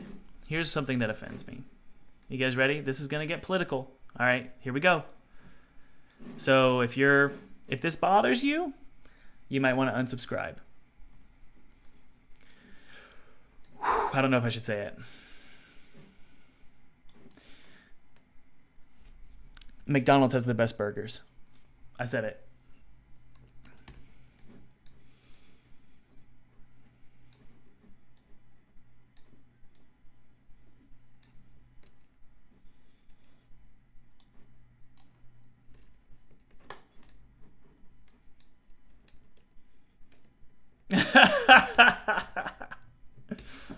Unsubbed. Exactly. Oh, that's funny. All right, so we got some rocks here, and we're just gonna sort of close it off right here with some raised land. Oh no! I respect your opinion, but I disagree. That's funny. You guys are funny. Let's go ahead and set height here.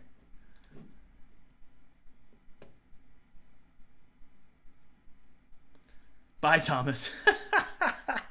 I love Big Macs, man. I probably eat McDonald's once a week, which I know isn't a lot, but I like to do like all sorts of diets and stuff. So all things considering, I'm into fitness and stuff, so it's kind of funny to me. I like Big Macs. Okay, let's raise this up here. So long, Thomas. Hector. Hector likes Five Guys. Let's be honest, I love Five Guys too.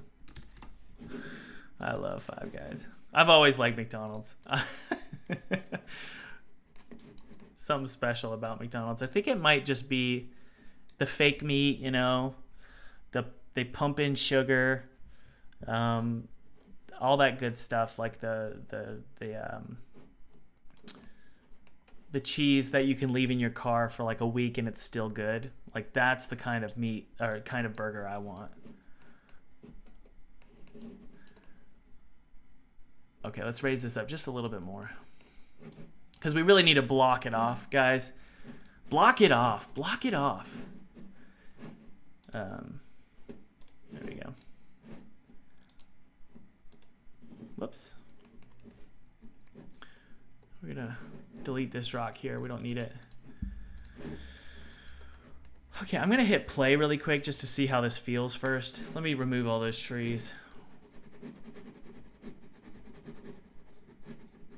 There we go. And I'm going to save it, and then I'm going to hit play.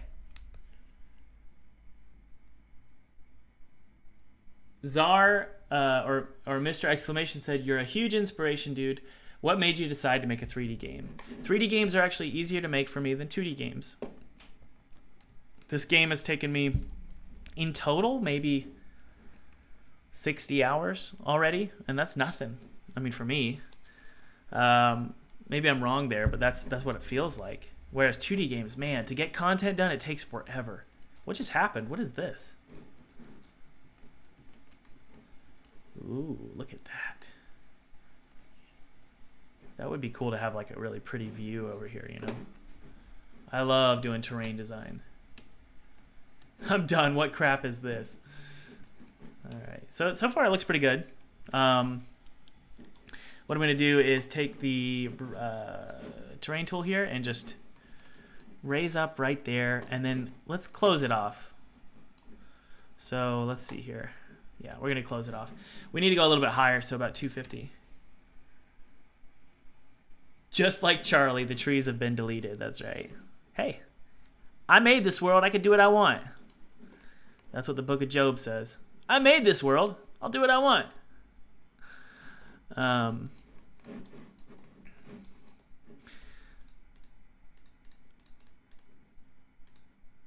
There we go. So, probably need to raise this up here too. Yeah. Ugh. It's getting messy right here. Let's see here. If I hit save, it should...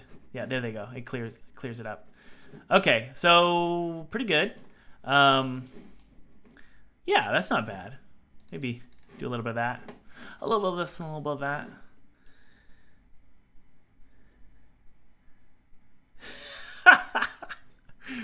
Jesus would be for Godot, obviously. That's funny, guys. Y'all are funny. I love that we could talk about this kind of stuff and everybody's like totally chill about it. It means a lot to me, honestly.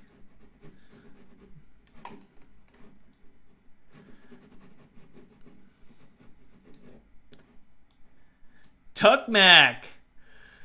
Mad respect. Big Macs on me. Been a vegetarian for 6 years and I still crave them. I'm actually going to take your $5 and go get a Big Mac after this stream. How's that sound? Or maybe tomorrow. Maybe tomorrow. I already ate lunch. That's so funny. Good job, Tuck Mac. Good job in giving me what I desire. Again, guys, just a quick reminder. If you want to take advantage of that 40% discount, there are... I don't know if there's any left, to be honest, but there should be 3. Those things get used up pretty fast, though. But if you're interested in taking my online course, it's 30 plus hours of content, 1,500 students, massive Discord community. Learn how to get your game published. Learn how to secure funding from publishers. Because I've done all of it. I've done pretty much all of it. I mean, yeah, selling my games not only on Steam, but to publishers and also on Kickstarter and all of it. I've done all of it. I teach you how to do it all and how you can become a full-time game developer. No promises, though, but I've got 1,500 students learning the tricks that I've learned. So if you're interested, 40% off. 40% is a big coupon. I don't usually have those just out randomly. So I have 3 of those available. Okay, so far it looks pretty good. I think this looks kind of like crap right here, this little section here. So what I'm going to do is I'm going to do lower terrain and make it look more like it's rocks. Yeah, there we go. There we go, guys. And then we'll do a little bit of smoothing. Yeah. There we go. There we go. Not bad. Maybe smooth that out just a little bit. Oh, no. Yeah, it's hard to try and get it to look perfect, you know? George Gonzalez, digging your live streams, bro. How about adding a cigarette lighter mechanic to light up dark areas? Also, is there fall damage? That's kind of cool. Although, I think what I'm going to do is just have a flashlight that you could press F, and then that's all. You don't really see it. Jesus needs to release the remaining life patches soon. Hey, I'm not going to be annoying here, but I am. That's what the gospel is. Boom! Mic drop. That's actually what Jesus promises. But anyway, there is a patch coming, right? Anyway. All right, I'm going to smooth out that height. Let's see here. Okay, y'all ready to paint? Let's paint. Have I ever used Unreal before? I have not used Unreal before, and I don't plan on it. I have nothing against it. All my energy was put into learning Unity. So, okay. So remember what we talked about yesterday, guys. When you're creating like a terrain world, have rules for yourself. So what I always like to do is I like to start out with a blank canvas of just stone. Okay. Now, then we fill in the dirt on the flat areas.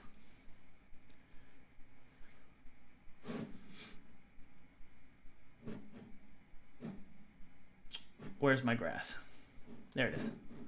Actually, it's dirt. Sorry, it's dirt. And then we're going to do very low opacity so it can look more faint.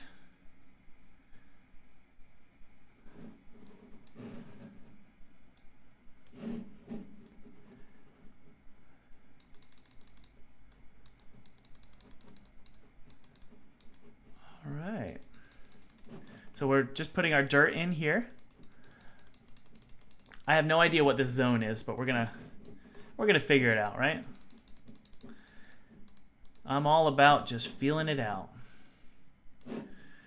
That's my modus operandi. Modus operandi. Operandi. However you say that. Look at that. Look how cool this looks. I'm having so much fun. I hope you guys are having fun. And I just want to say thank you for joining me. We're not ending the stream, but thank you for joining me. We're not even close. This is really, really fun. I just love spending time with you guys, so thank you. Really, really enjoy it.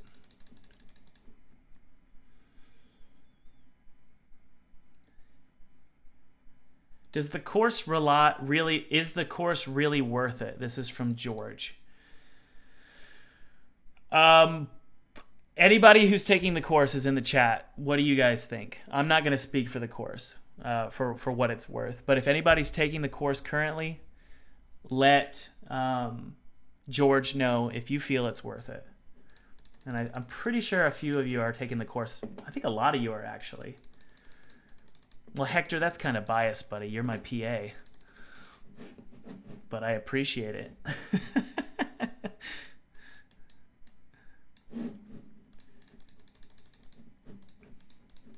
I'm just messing with you, Hector.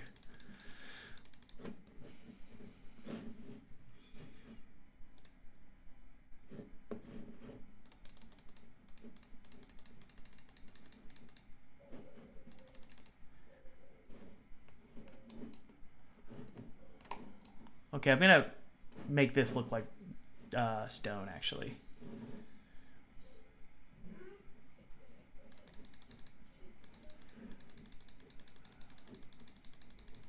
I didn't know we had so many students. My goodness. Thank you, guys. That means a lot. Wow, we've got a ton of students in the audience. Well, that's really cool. I am humbled, to be honest. Okay, so we're following the rules here of adding in the dirt now. So what's next? Stone. I've had some people in the comments section of like some of my YouTube videos. It's only been one person actually, and they always get mad at me because I'm selling a course. And I get it. I know it's annoying. I do. If my students were all asking for refunds, then I'd be like, oh, I'm gypping people. But again, the refund rate is 2%, 2 to 4 depending on the month. But we've got a lot of happy students, so I'm just like, I have to fight those negative comments and go, okay, we're obviously offering something that people want, so I'm not gonna feel bad about it. I felt bad about it for a little bit. I thought, am I swindling people? Am I being a snake oil salesman? Am I one of those gurus? But I don't think I am.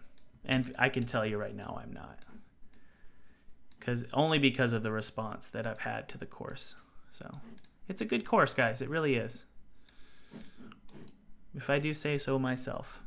All right, let's paint or remove some grass here.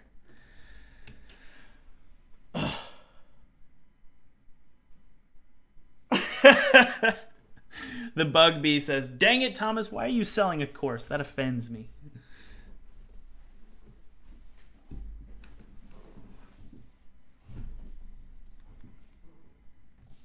What are you sipping on, bro? That's Zevia Cola. It's a 0-calorie cola. It's sweetened with stevia. Okay, guys, we got some rocks and we got some dirt. So let's go. I like to experience everything as an experience. Oh, man, that sounds stupid. But I like to start out far away and then enter a zone and get an idea of what it's supposed to feel like. But first off, I want to see... This rock just needs to go, honestly. All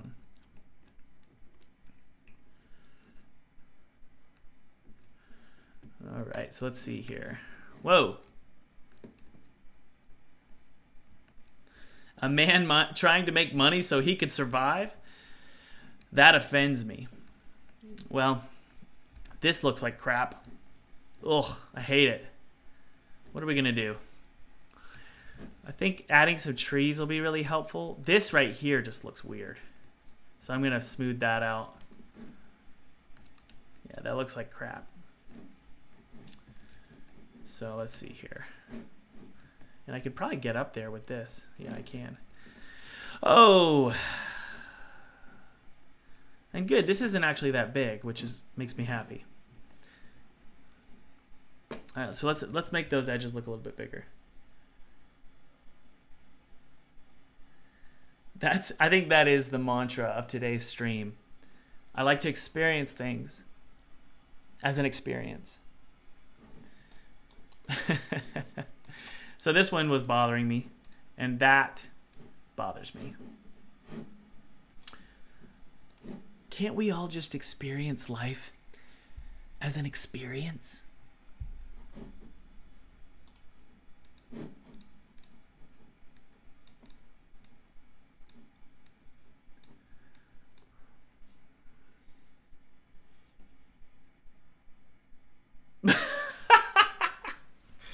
Yush, I'm not going to repeat that. That's funny. All right, let's sort of make these edges not look so unintentional, right?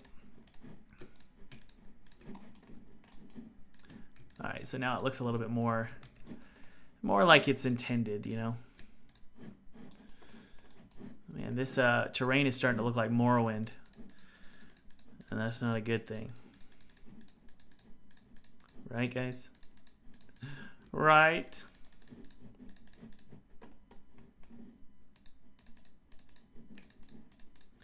Yeah, there we go.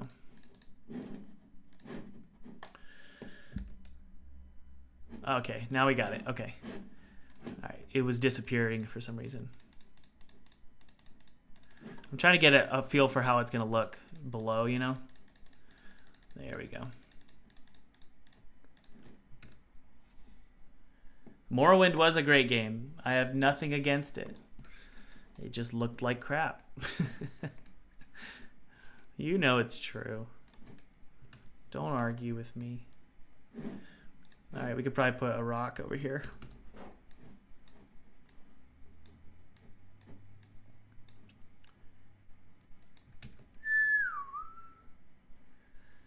Meshhead says no more promo codes available. Oh my goodness, are we sold out? I'll add one more for you guys, okay? Do y'all want one more? Okay, I'll add two more. And I'm not being generous, guys. It's clear what I'm doing here. I'm gonna make some money, but I'll add I'll add two more. I'm not gonna sit here and pretend I'm a saint. All right, I just added two more. But that's it. That's all we're gonna do for today. You guys are gonna have to come to the next stream. All right.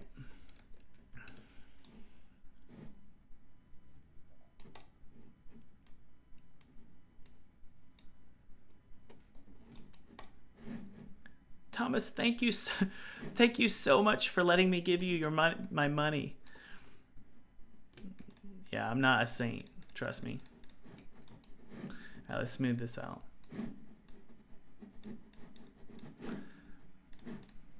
No, but really, it's a good course. It's a really good course. And there's a 30-day money-back guarantee. You say, Thomas, I hate you. You're stupid. Give me my money back. I will literally go and process your refund. But I highly doubt you're going to do that because it's going to be worth it. It will. Okay, we're trying to make these rocks look a little bit more rocky. Actually, that one we can get away. Here's how we're going to make this work. Okay, Igor says something that's very important. Charlie had dreams and plans. All he wanted to do was just lay down on the grass and be a part of this game. But we deleted Charlie. Charlie's gone. Screw Charlie. In fact, I'm going to send him straight to, what do you call it? The depths. And Thomas is allowed to do whatever he wants because it's his game. Look, I'm just saying, guys. It's not a bad argument. Maybe it is. Maybe you think it's a terrible argument. That's my argument to a lot of people.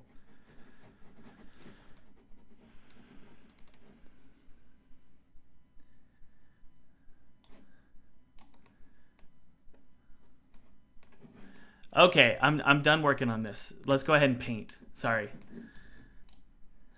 The Shadow Realm, that's right. Let's paint the texture. We're going to put swampy grass. Remember the rules, guys? We did this yesterday. We have rules. Rules are what make things look like art. Remember?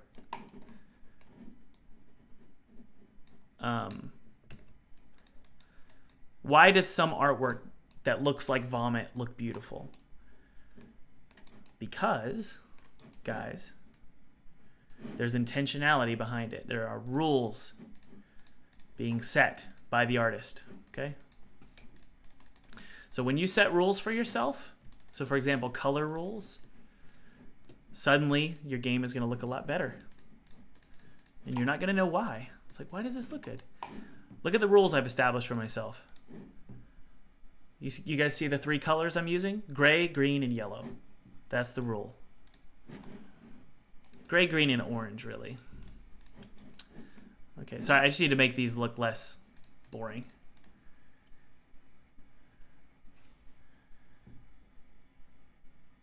Yeah, stevia soda is so good. It's so good. And guys, 0 calories. I mean, come on. It's just, you know, really expensive, to be honest. But that's why I'm selling a course. I'm just joking, kind of. All right, so we've got this little zone here. Let's paint some texture onto the greenery here. Is this game about a drunk pastor shooting werewolves in the 1400s? That's a good idea. All right, let's go ahead and paint. Remember, this is a rule we're doing, guys. Anytime there's an edge of stone, I put moss on it. It's just a rule. If I started breaking this rule, it would actually confuse the player because it's everywhere. So they'd be like, something's wrong, something's not right. So that's a rule I created for myself, and it's in my head at all times. I put moss. Now, do you have to follow that rule? No. Hector, you're pretentious. I'm just kidding. We actually, I think we have bubbly downstairs. My wife really likes it.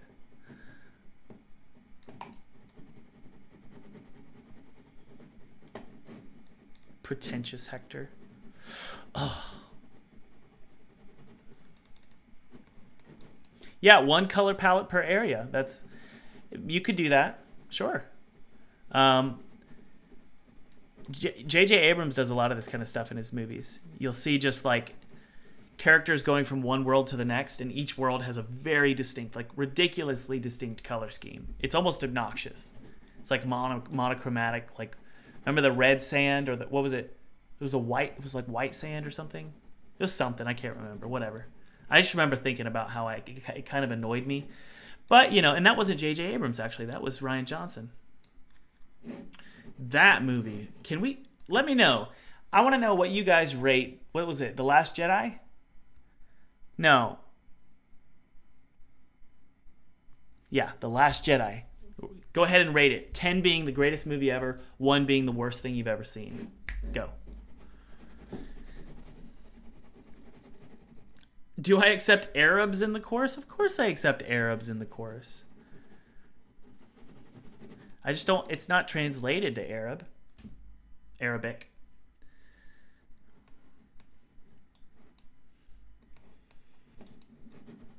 Oh my goodness, we got a nice mix here.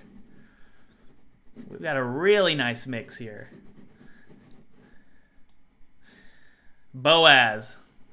I want to hear why Boaz gave it a 0. Boaz, go for it. Let's listen. Let's wait and hear what Boaz. And you don't have to answer Boaz, but I want to hear. Why do you feel it was worthy of a 0? And then I'll ask somebody who gave it a 10. So Boaz, let's wait for Boaz. Want to go for it?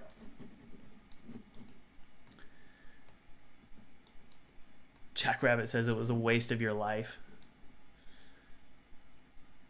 Shoot the ship already. I felt the same way, actually. Boaz, where you at, man? Or gal.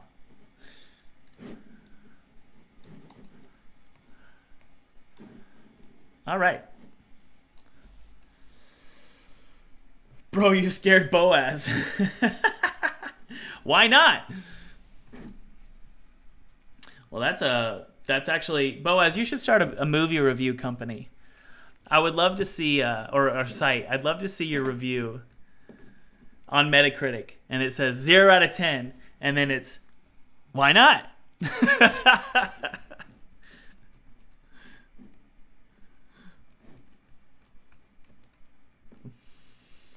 All right. Okay, the bug. Okay. Hi, Thomas. This is from 13 Vibes Only. Hi, Thomas. Do you think 3D has more chances to sell? Yes. Yes. Than 2D. Also, thank you for teaching me so much with your course in the past 4 months. Thank you so much, Vibes Only. That really means a lot to me. Yes. Yes. If you want to take less of a risk, I would go 3D. 3D is easier to go viral as animated GIFs, and then you can build up your wish list that way. I'm probably going to teach this in the course. I haven't yet because I'm just getting into 3D. So, but yes, that is my impression. This looks really good, actually, guys. Do you see how following those rules really helped? You can see it here, especially. I'll probably add some light to the shadows. Okay. Do I accept Arabs in the course? Yes. Yes. Why would I not? I don't understand the question. I apologize if I'm being offensive. I want to accept Arabs in the course. I like Arabs. I worship an Arab. I think. Was Jesus an Arab?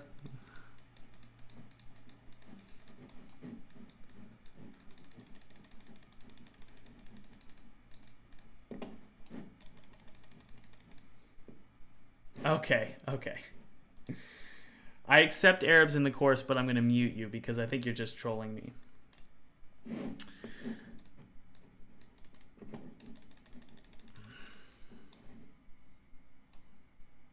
Yeah, I think technically he was an Arab. I know he was a Jew. I get that.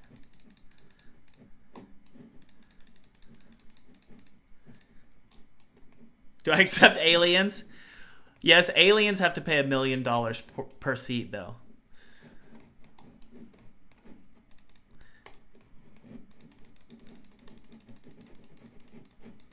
Okay, so we got our trees here.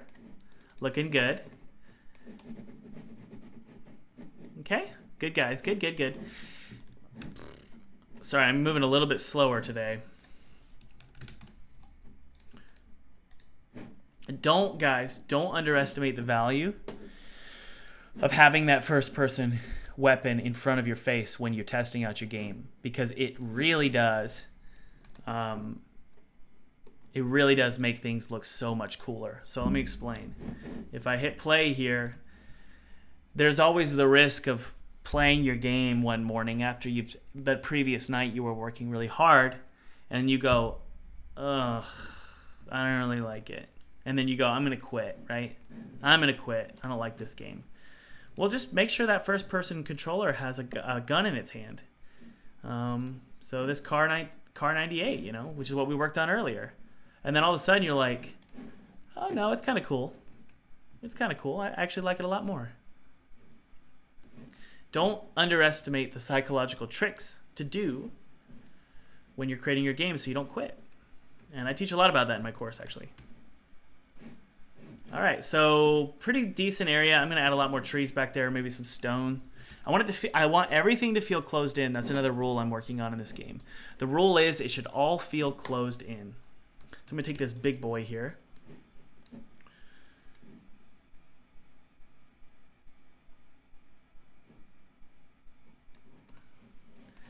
So some of you are asking for Charlie back.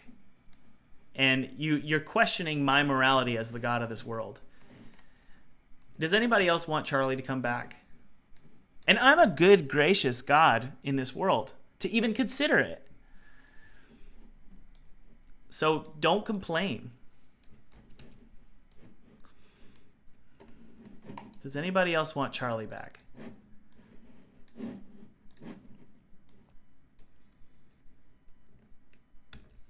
These are Charlie's big brothers. And I blessed them. I, in my good graces, blessed these three to be large rocks. And I, in my sovereignty, get to choose if Charlie's a small boy. Okay, everybody wants Charlie back, so let's make Charlie. Charlie, you're resurrected from the dead, bro. He's like Lazarus. All right, let's name him Charlie. Here we go. So there's Charlie. Okay, there we go. You know what? I'm going to kill him. Bye, Charlie. So let's hit play here and take a look at everything. I want to make sure that the rocks make me feel closed in.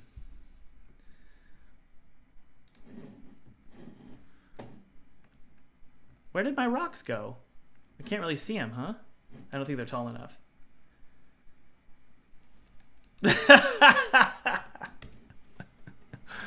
Charlie, bro. Hey, I'm allowed to do what I want, remember? I mean, this is a really important philosophical question. It really is. Maybe I'm just a moron, but I think it's a really important one. And that is, why do we attribute our morality to things higher than us? If the assumption is God is higher, why do we attribute our morality to our standards, to what we think should be right, to something that created us? So the argument of the world, never mind. Anyway, let's keep working. That one's pretty big boy. And maybe put a big boy over here too.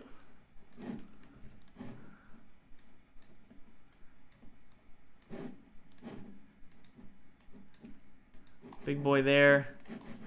Just to give it a feeling of you're looking at mountains, you know?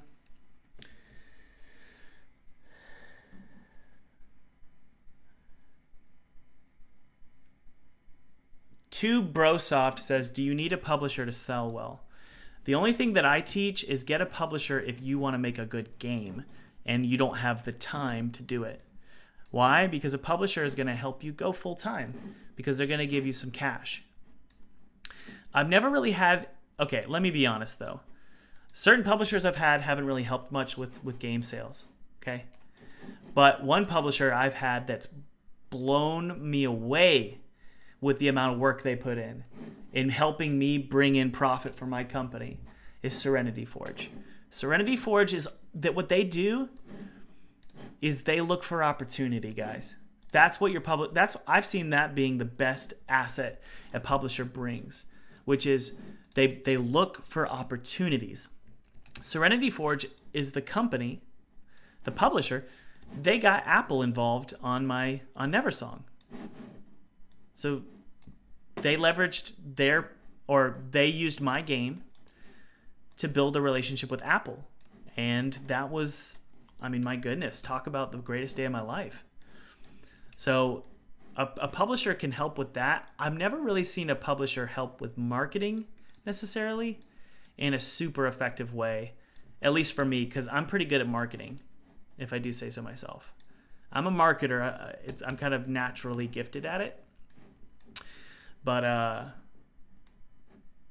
some of you might not be, and maybe you do need a publisher for that.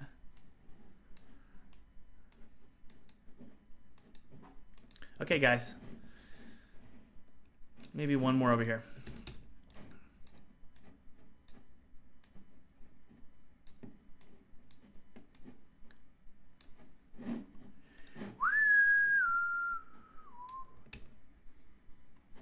Thank you, Darth. Darth says, awesome work, mate.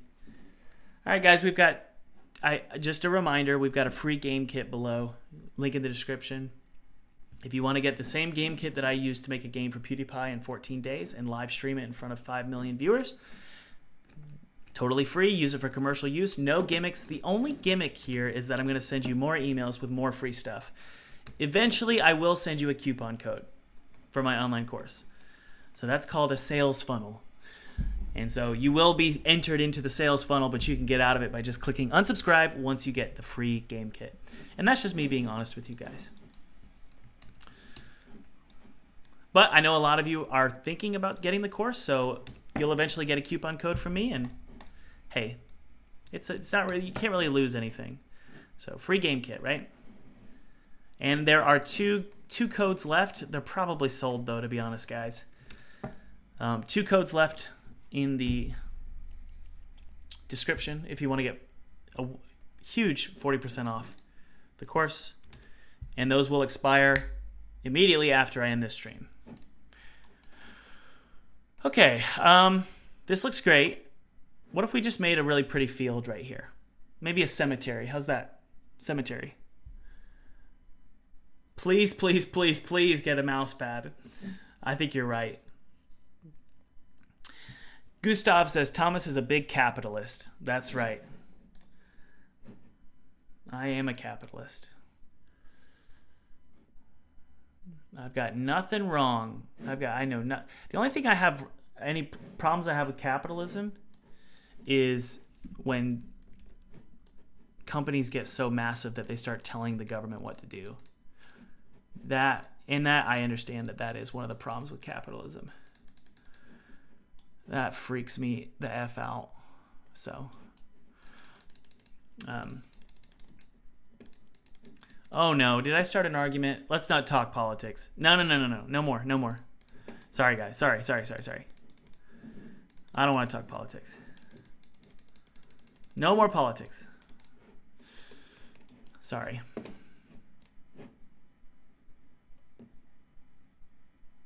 Yeah, let's do a cemetery. Let's make a cemetery. No more politics. Let's just make a cemetery. Okay.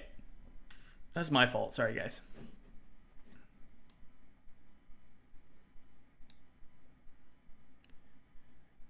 George Rufy. Hello. Welcome. How's that? I hope you're having a good day. Quick, talk about burgers again. That's right. That's right.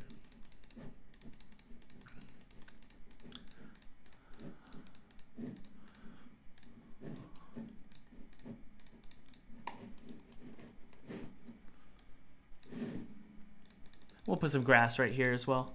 So do you guys see how I'm just slowly making this area look more intentional?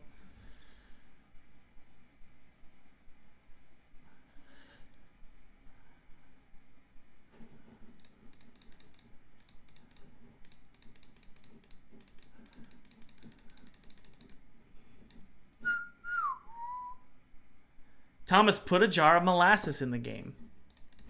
Maybe. All right, let's raise this up. Ready to raise it up? Add more burbs. Hey, that's a good idea. Maybe we can make this the Birdland.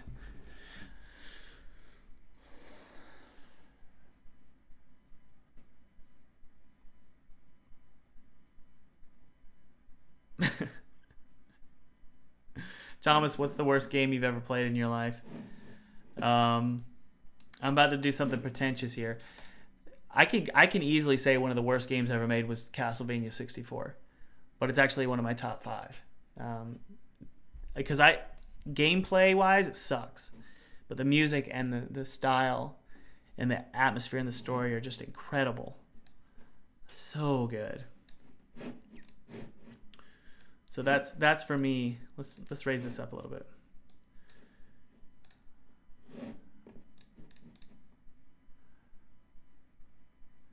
See you later, Poseidon. Can we all say goodbye to Poseidon?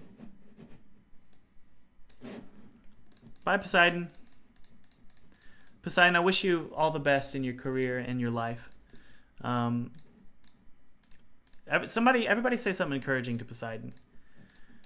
Good luck on in your day. I hope you have a really good day.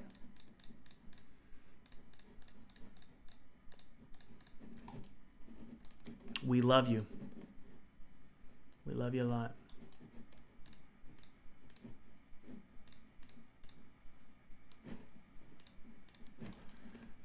I'm just trying to make it have a path in it, guys. See this? See what I'm doing here?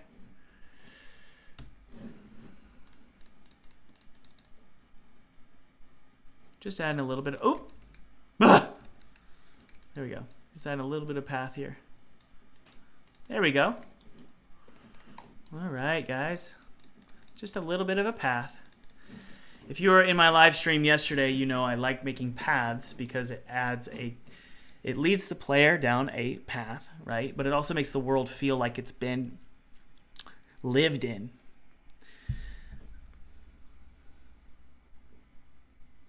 Let's smooth it out.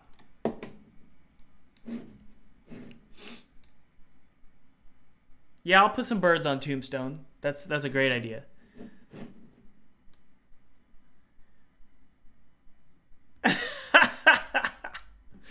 Andrej, I don't know how to say your name. You show up a lot, though. Thank you for being in the chat, per usual. He says, by Poseidon, may you avoid the wrath of God, unlike poor Charlie.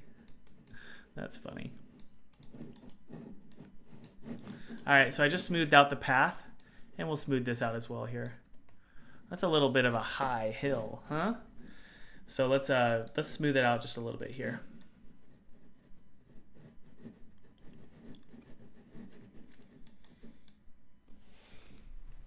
Let's answer Stevie's question as we explore this. Stevie says, do you got any tips on how to start designing for a puzzle adventure game? I would love to make a game similar to Portal Mist-esque vibes. When it comes to that kind of vibe, obviously there's a ton of stuff you could do with atmosphere, but I would just recommend write everything down. Write down all of the story elements and the puzzle elements and the plot. Plot and story are basically the same. That kind of stuff, you just, when it's not really atmospheric and exploration, like I lean heavy into atmosphere and story in my games, so I can get away with really bad puzzle design, generally. So that's my 2 cents here. Okay, so this is a little bit bulbous. It looks like it's about to pop. So let's do this. Smooth out the height. There we go. Save it. Okay, Stan, we're going to answer your question. Hi, Thomas. Please tell us how to protect our game with copyright and at what stage. Stan, I'm not a lawyer. Okay? So what I'm saying could be absolutely wrong. So don't take it as advice. But I will say in America, you have a copyright by default. So if you guys can't take this from me and like this game, if one of you got the files and just started distributing it, you can't do that. It's illegal. So copyright occurs by default. Obviously, there's gray area because if a billionaire sues you, good luck trying to litigate that or defend against that. But by default, yes. So don't worry about it. Just make stuff. And then you can get a lawyer involved after you get a $500,000 contract from a company. Then you could do trademark and all that cool stuff. All right, let's do some grass now, guys. You ready? It's going to be a beautiful little area. It's going to be rewarding to the player. Very pretty.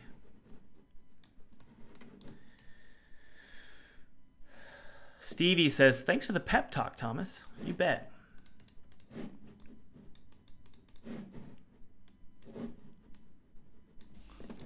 Too dense. Let's do a little bit more here, though. 17. That's actually an interesting thought, Gustav. Don't use the tag indie in your Steam game because you're competing with a lot of crappy games. That is actually a really astute observation. I'm not sure if I agree. I don't really know. What do you guys think? What do we think about Gustav's observation with his sunglasses on?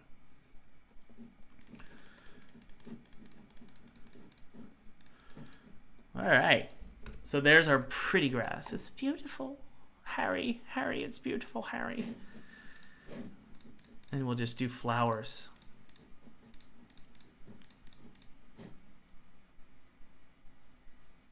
Yeah, it's a really interesting thought. I actually really kind of agree. It's really cool. I like your thoughts. Sunglass boy. Bye. All right, you guys like them red flowers? I do. You're a wizard, Harry. You're a wizard, Harry. You're a wizard, Harry. You're a wizard, Harry. Harry. Harry, no way.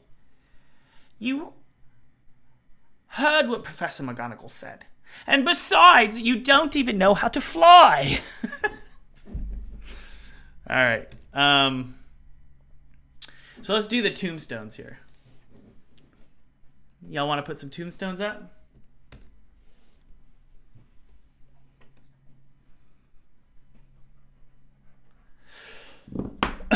Where are my tombstones?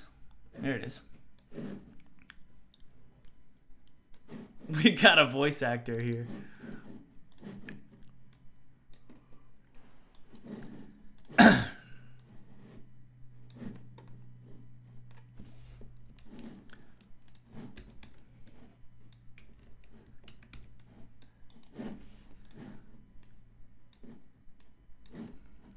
We're just adding tombstones, my friends. Stevie asked me if I've watched the Fantastic Beasts prequels.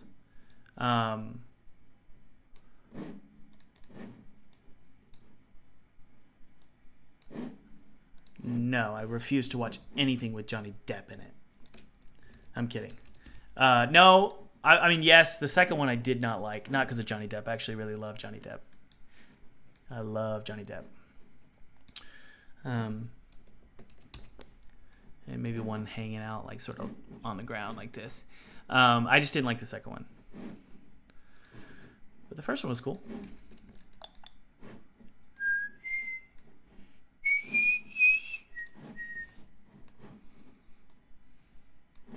I should marry him. If Johnny Depp came up to me and asked me to marry him,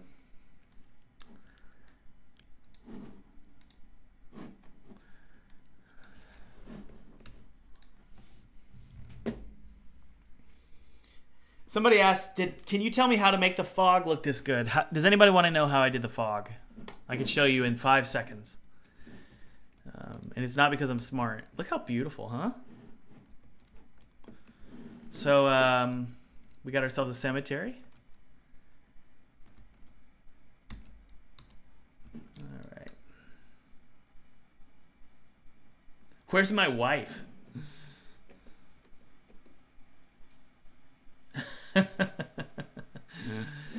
So these are the tombstones. Tombstones, Harry. So we got our tombstones here. Does anyone want to see the fog? Okay, yeah, it looks like Pet Cemetery, doesn't it? Pet Cemetery. Pet Cemetery, Harry. Pet Cemetery in the Order of the Phoenix. Okay, I'll show you how I did the fog. Let me finish this up really quick. All right, let's go. I'll put 2 more over here.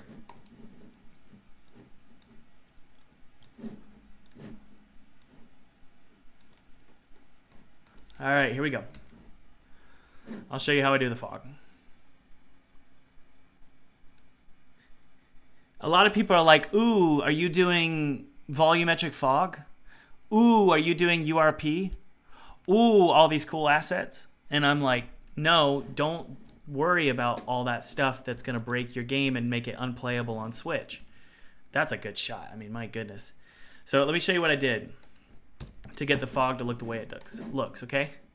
Let's start with the basics, okay? The first thing you do is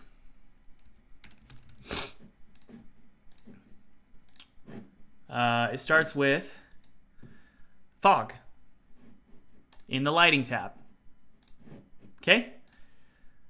This is what the game looks like without it. Obviously, it's filling in with black. There we go. So that's what the game looks like without it. You guys want to see? Does this not look like absolute crap Look at this. Isn't that unbelievable? It's so bad. This looks like a legit 90s game for sure. This wouldn't sell. I really don't think it would sell. And then what you do is you turn on the fog. And I'm using... oh, crap. Oh, yeah. I'm using linear fog. -60 because it's going behind me. I want fog in my face. But 150 meters out that way. Or units that way. Okay? Then what you put is fog particles. Just a little bit. We'll turn those on. Do you see them? See the fog particles? And then I do some dust motes as well, but they're black. Well, black and white. Where are they? There they are. So see the black dust motes now? Now, the last thing is post-processing. It's going to add ambient occlusion everywhere. The ambient occlusion is going to dig into the shadows for us. And then it's also going to add some color correction. And then most importantly, the bloom, which is what makes it look like volumetric fog. See the difference, guys? Everything's a lie. That's right. Now, that's not, I mean, you could see that. We need to fix that culling. Yeah, everything's a lie. That's right.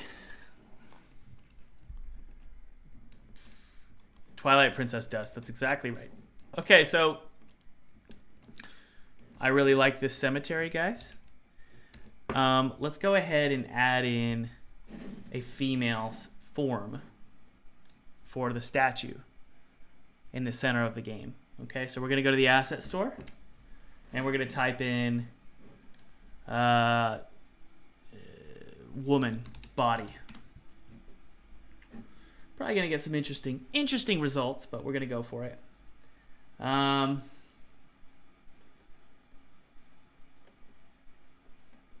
Maybe female statue.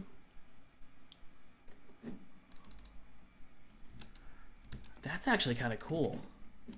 What if it was just the muscles? Female body. Here, I'll bring it over. So like this one. Oh, that's going to knock me off. Hold on. That's going to knock my stream off. Okay, I don't really like that one. Yeah, we need like a female rigged like form. Statue that we can... yeah, I doubt we'll find one on Unity's asset store. I really do. What about female statue? Maybe? No. Museum VR set. Oh boy. We got some naked Davids. These are cool though. Yeah, I don't think we're going to find any, guys, so I'm not going to worry about it right now. Also, I'm probably not going to do that on a live stream because I don't want this stream to get kicked off. I'll save that for later. I'm just kidding.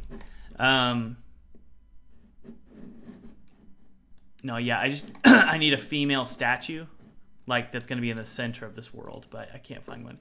I think we need some lanterns or lampposts or torches on these walls, so let's go ahead and add that.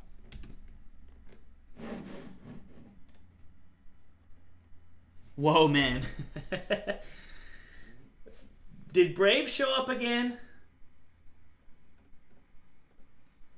Y'all remember when Brave showed up 3 days ago?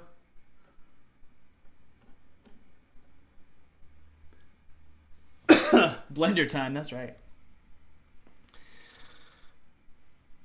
Venus. Ooh, yeah.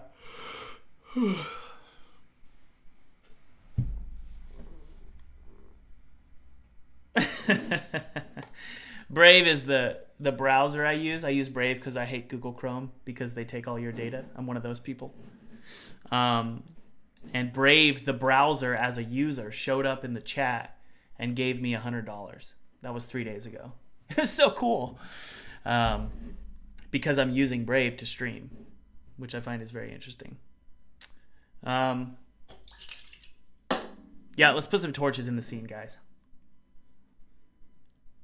Thomas has a healthy appetite for art. Yeah, they gave me $100, Jade. Sorry, guys, I'm really hot. Let me turn on the fan really quick.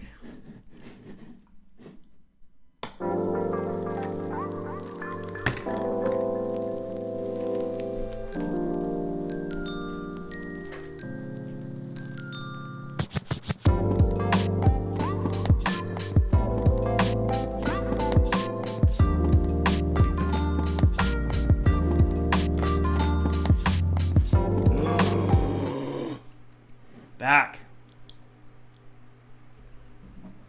I think those promo codes are all sold out, guys. I might need to remove the ad. One sec. I don't want to be advertising that and all the promo codes are sold out.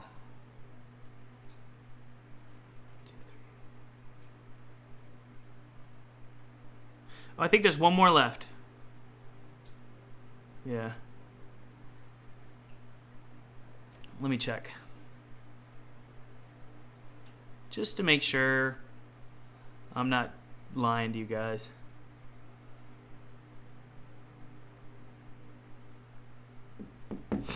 Yeah, it looks like there's one coupon code left, and then after that it's over. Oh,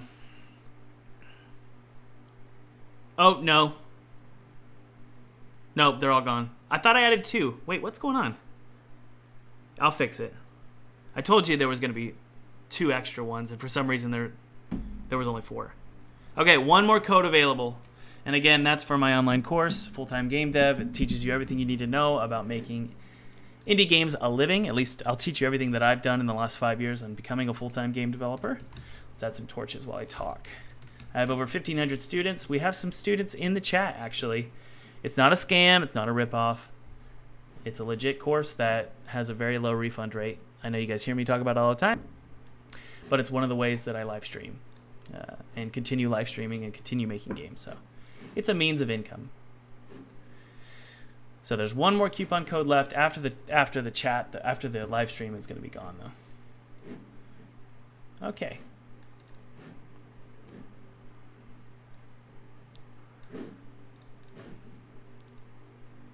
And we have a really fun Discord community as well.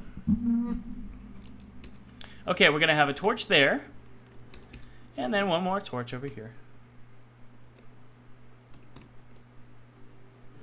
Yeah, Brave is a good browser, guys. I'm not gonna pretend anymore. Big tech freaks me out. All right? I'm just going to say it right now. No company should be this big. So if I can use a browser that isn't as good as Chrome, I'm doing it. I can't handle it anymore.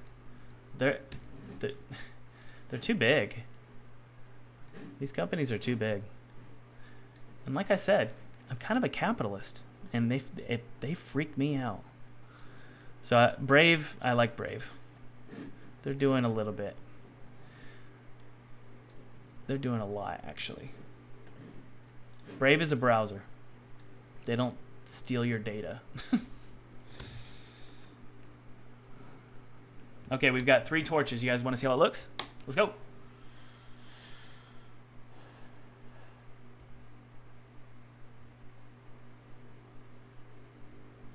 Why would somebody put a lamp on a cliff? I just did. To make it look pretty. That's why.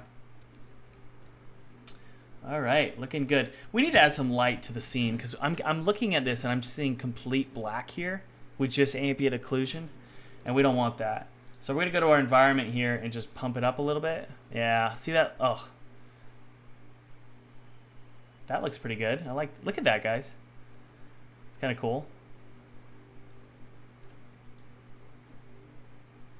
Let's try that out. Yeah, it looks a lot better actually. I just added some subtle environment light to the whole scene. Why am I going backwards? Yeah, this looks a lot better. Very cool.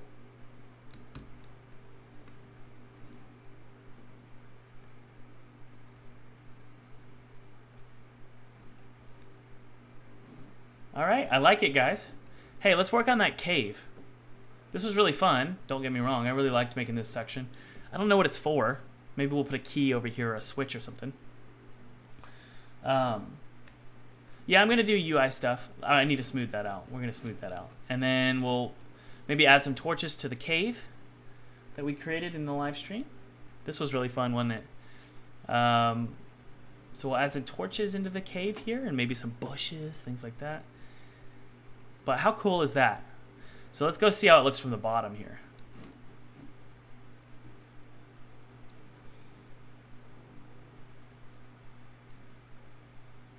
And guys, this game does not look beautiful because Thomas is a genius.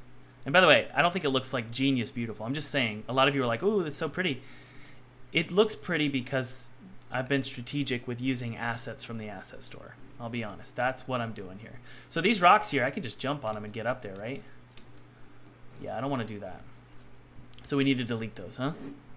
Or at least move them down. What Mac do I use? Whatever the brand new one was last year. You know what they say. Treat yourself. So I went and got a Mac. I know. I know what you're typing right now. You're typing, Thomas, don't get a Mac. I know. But I did. And that's that. Okay. T-Mac says, what's the plot of this game? The plot is there is an Ivy League school in Germany called Edenfell. It's a very mysterious Ivy League school because nobody really knows about it, but it is an Ivy League school. And this guy's daughter gets accepted and she goes there on a full ride. She leaves the United States and she never comes home for Christmas break. So the father goes there to visit to find her, and he finds a pretty violent cult. There's going to be a lot of weird stuff. Weird stuff. I'm excited. But I don't want to disclose it yet. What was I going to work on? Oh, the caves.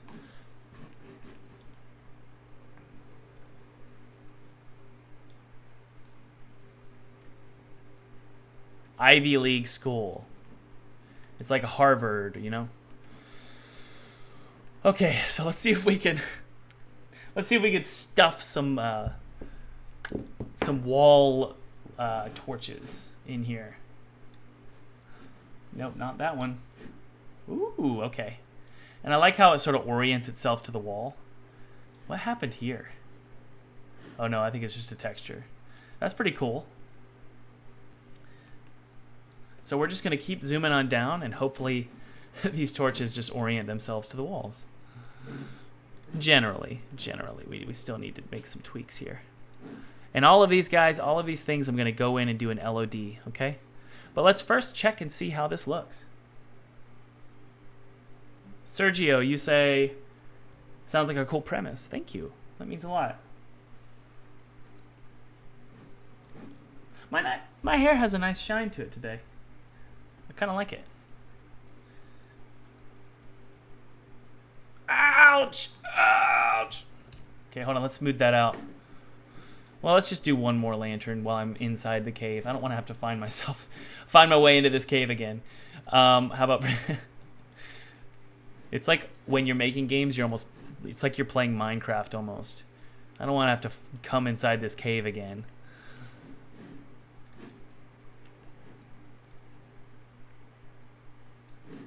By the way, I'm listening to my own soundtrack right now. Because I'm a... What's that word that somebody called me once? A prick. That's what it is. I'm a prick. All right. Character design will be done, maybe, I'm still talking to him, but by Felipe. Links in the description if you want to follow Felipe. He did the artwork for the gun, which, by the way, I want to put the gun back. Or the hatchet. The tunnels are, we designed, you can watch it in the live stream, Catman. We did this earlier in the live stream. We made the tunnel. And so you can watch how we do that. So these need to be smoothed out right here. There we go. There we go.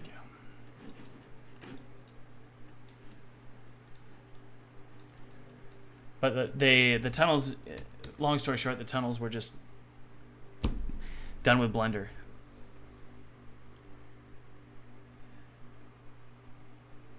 Thank you, Keith.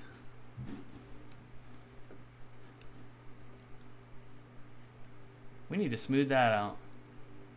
I'm thinking of adding a subtle light source to everything. You know? I mean, come on, y'all. Doesn't that give you nostalgic vibes? We all know why. You don't even have to use the two words, or is it one word? We all know why this gives me nostalgia. Oh, I love it.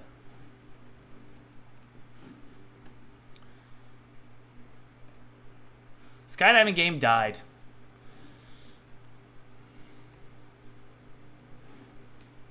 Yeah, I don't know why that's flickering. Let's figure that out. Why is that flickering, guys? Do I need to move it over? Yeah, it's so Minecraft. That's right.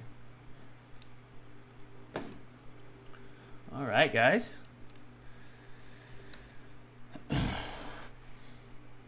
And by the way, guys, I don't think the game is called Father because you're a father. Okay, there's a different reason. I'm working it out in my head, but I don't think that's the reason. But good try. I will bring it out. Yeah, torch is too high. I think you're right. Okay, guys, I really like those torches. I'm curious though. Should I add? Let's try it out. Should I add a subtle point light to the player? You know? Let's try it out. The reason why I'm saying that is because I want to add some more detail to the world, even though there's no light in the world. Not a light. It's a dark game, you know. So let's zero it out where the player's at, and we're just gonna do 1 1 1 1 1, and then let's hit play and then and tweak some stuff.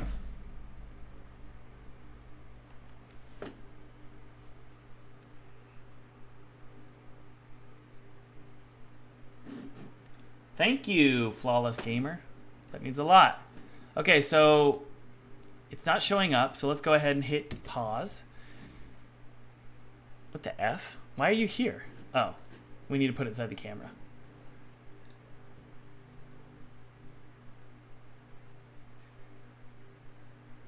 Yeah, unlit areas are a little too dark. I agree with you. So what we're going to do is we're going to make this light. So it's actually kind of subtle, and I like it. It's just hitting my axe. So what we're going to do is, I kind of like it, just always on. Wow, how does it look in the cave?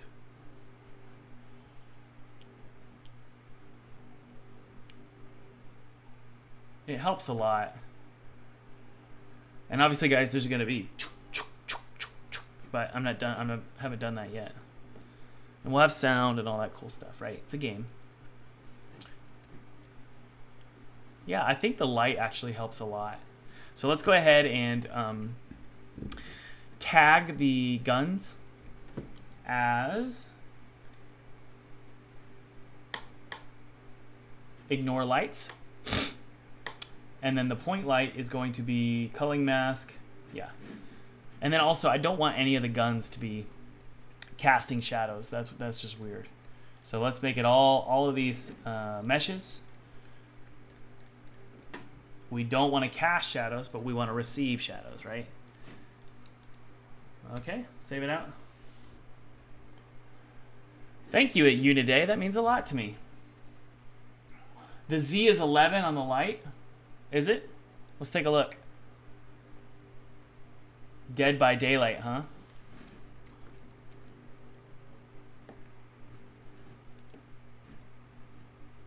Yeah, I kind of like the lighting.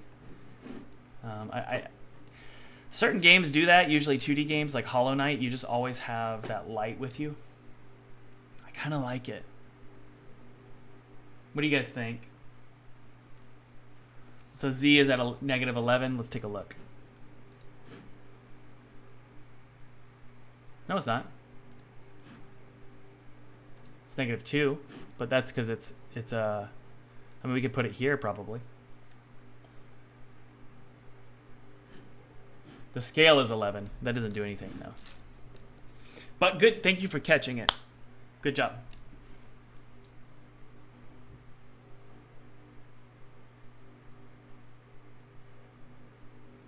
Scale, yeah. It looks a lot better. Good, I agree. When you look down, it's like, okay, am I holding a torch? But for the most part, it's just like, it's more like an ambient glow. See? How beautiful. I really like this game, guys. I really do. I'm really, really enjoying the creation of it. All right, we need to smooth those out. So let's smooth out the land here.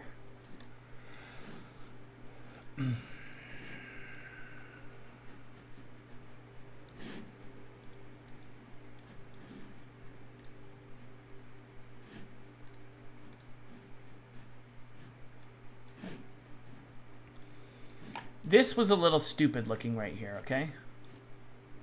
Oh, and by the way, we need to add some trees.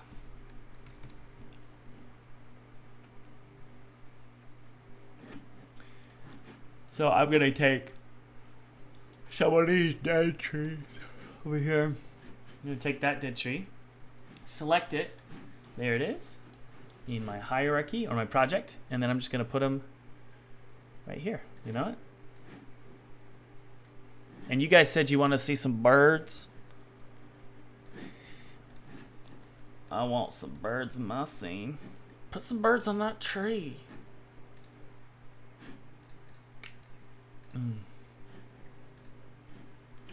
Yeah, let's put some birds all over. Some burbs.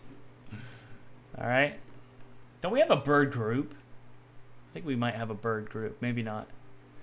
But we can put some birds in this scene. That's fine. How's everybody doing in the chat? Let me take a look at the chat. Make sure everybody's okay. What's my favorite sport? I like weightlifting. I don't know if that's a sport, but I do weightlifting 5 times a week with my wife and my kids. What I mean is my kids, they hang out with me and my wife in the gym. We have a gym in our garage. I did like a full-on decked out gym. Like it's pretty sweet. And they hang out. Sometimes they watch Daniel Tiger on the TV in the gym while we work out. It's really great. It's a unbelievably healthy and good for you, good for your marriage, good for your life, just to exercise every day. It's something that you don't miss, right?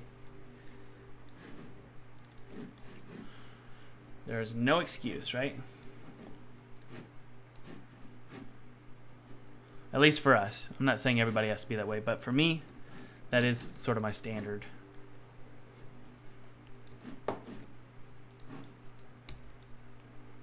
Bird.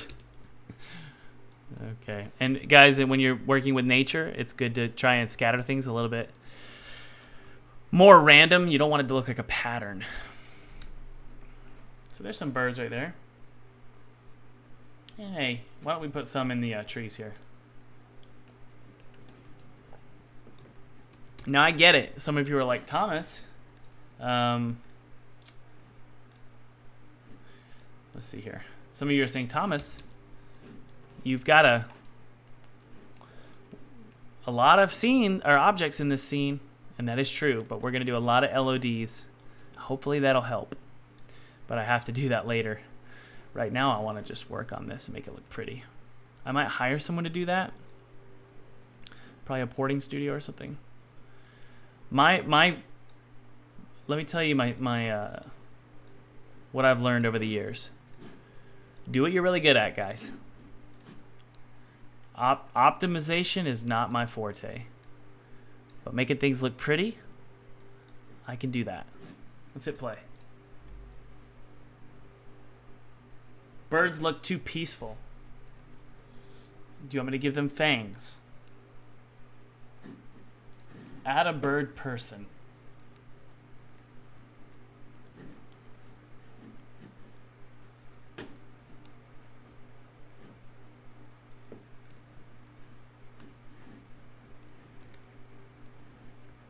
Get out of here.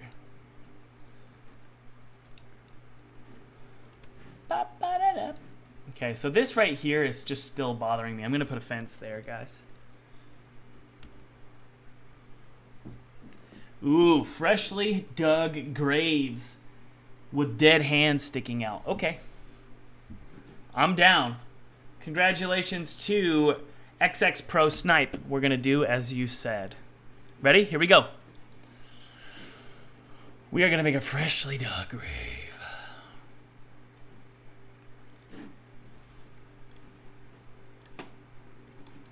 How about right here?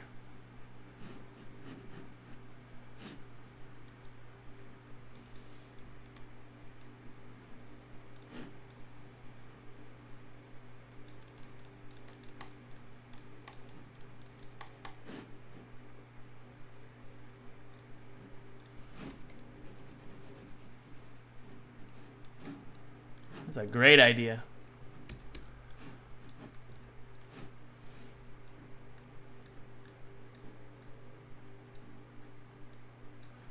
All right, I believe I have a shovel. I do.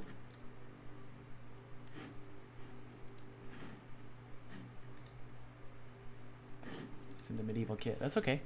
So what I'm going to do is make a prefab out of this. It's a little big, huh? So what we're going to do is shrink it down. We're going to put a box collider on it because I don't want to get too crazy. And then we'll just have it sort of stick in there. And then I'll make a prefab variant out of it. I don't like the shader, so I'm going to just use a standard toon shader.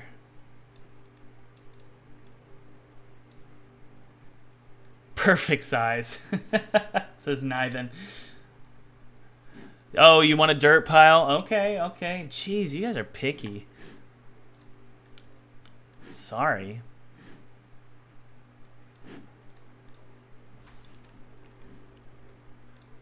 So like a dirt pile.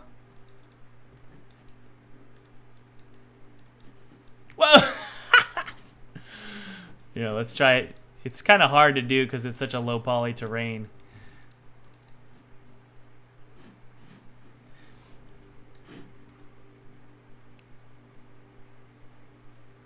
So this is kind of like a fun little Easter egg, you know? I like you guys. Thank you. Thank you so much. I kind of think it gets the job done. What do you guys think? And you can especially signal what it is by just putting a shovel in it. There we go. And let's do toon shader. By the way, guys, don't forget about the 2D game kit. It's totally free. Link in the description. My gift to you. That looks great, huh? This one we can probably move over, though. It's kind of in the way of the scene. Okay, you guys ready to put those? Take a look at those bones. 666 likes. Oh no.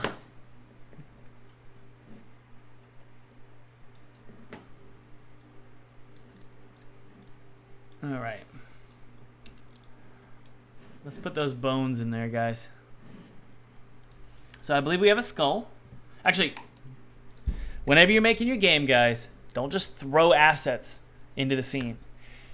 Try and be intentional with making a prefab out of everything. Sure, this was a prefab, but I tweaked it and adjusted it to work with my game because this was an asset. So what I do is I stick it inside of my own folder called the name of the game. I don't really make folders, subfolders like items, bones, boxes, that kind of thing. I just put it all in the this little folder here.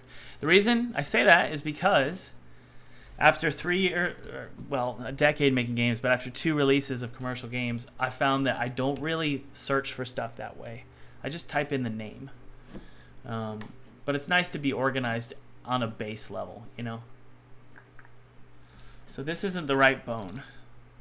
This one is. Bone variant. I usually name things bone or something variant because variant means that I made a variant out of it. And that's the one I'm going to use for the game.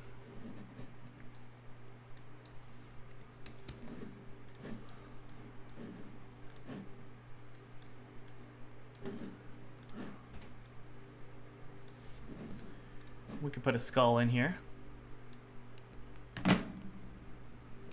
What about one sticking out next to the shovel, huh? Guys, with sound and music, this is going to be such a beautiful game. It's going to give me so much nostalgia because I just have so many good memories about digging up body. No, I'm kidding. I have a ton of memories about playing Resident Evil, Castlevania 64, Half-Life. That was my childhood. And so anybody else have a childhood like that where you played like N64 games and late 90s first-person shooters? That was my childhood. So I feel so much nostalgia about this. And yeah. Yeah, music will be done by me because, like I said, guys, focus on what you're good at. That's my rule of thumb. Focus on what you're good at. And that's one of the things I'm good at. Am I good at modeling? No. Obviously. I mean, good grief. I made this skull and bones with Blender in it. They look terrible. Now, I will say, they don't look bad once you have the lighting and the post-processing effects, and I'll show you. Silent Hill and Doom. Yep. Ramen. Exactly. Oh, this looks great. Thanks, guys. I'll make more dirt over there. This is a great idea. Oh, man. So many good memories. BioShock. Yeah.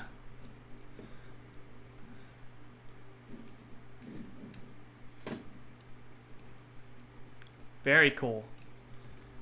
Hey, thanks, Tuckmac. You know, I gotta say, didn't expect you to do a first person, but your style translates seamlessly. What are your cutscenes gonna be like? Also, here's another Big Mac. Thank you. That means a lot. The cutscenes are going to be very similar to Neversong. Probably gonna be a 3D storybook, and it's gonna be someone narrating the story, or maybe it's reading through like documents from a journal from our main character. The reason I say that, guys, is because we all have a limited budget, okay? Some of us have much smaller budgets than others, right?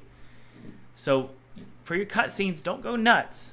Be clever. And one of the ways I'm clever with my cutscenes is it's a storybook. And so it's just pictures, right? Wind Waker did this really well with the intro of Wind Waker. Does anyone remember that? If you don't remember it, Google search the intro to Wind Waker. They did a really good job with that. I'm going to smooth this out. And then I'll bring the bones up. I just wanted to be a little bit smoother because, yeah, it was a little triangular. Huh? What is that? What am I grabbing? There's one more bone down there. Where is it? Let's see if we can find it.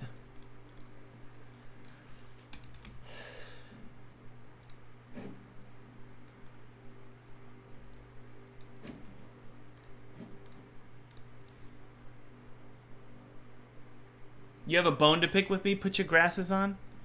Man, you're just all full of puns. Put your glasses on is a great punny name, and so is I have a bone to pick with you. Look, guys, way better. Oh, man, I want to hit that skull. Sorry. This is great. Who had this idea?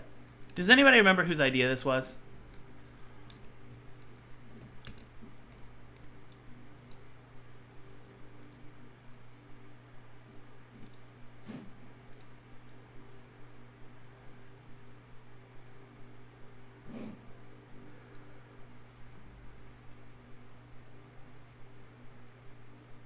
Ayub, you said, is it possible to become an expert coder at 15?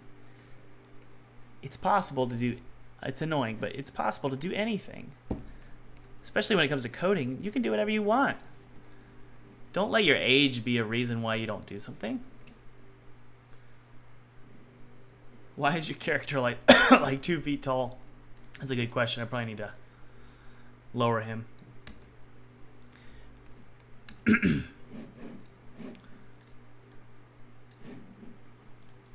All right, guys. Let me make a little bit more dirt here. Pro Sniper Z, can we give a round of applause? Applause for Pro Sniper Z. Can we do emojis? That was a really cool idea, Pro Sniper.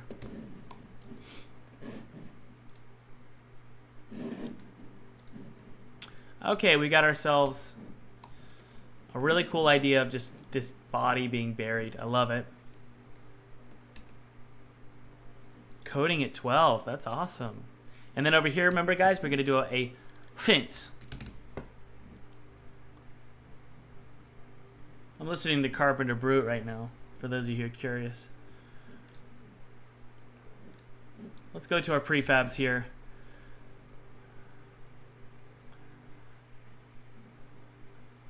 I gotta say, guys, for the last couple of years, I didn't really like game dev. I was just doing it because I knew that I could do it.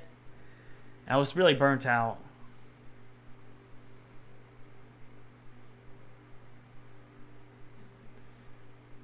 But not anymore. I'm having a blast. Where is it? Sorry, I'm looking for the fence. There it is.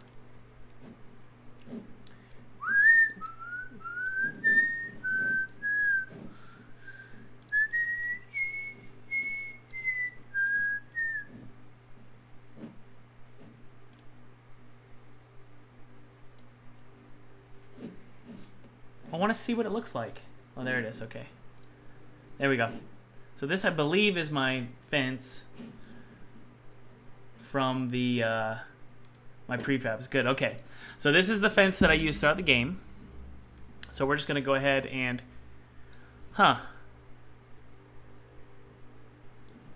No, wrong one. It needs to be the one... Yep, it's this one. So we can create sort of a multiple fences out of it because it doesn't have a right plank. Yeah, I love Carpenter Brute. Very good. Very good.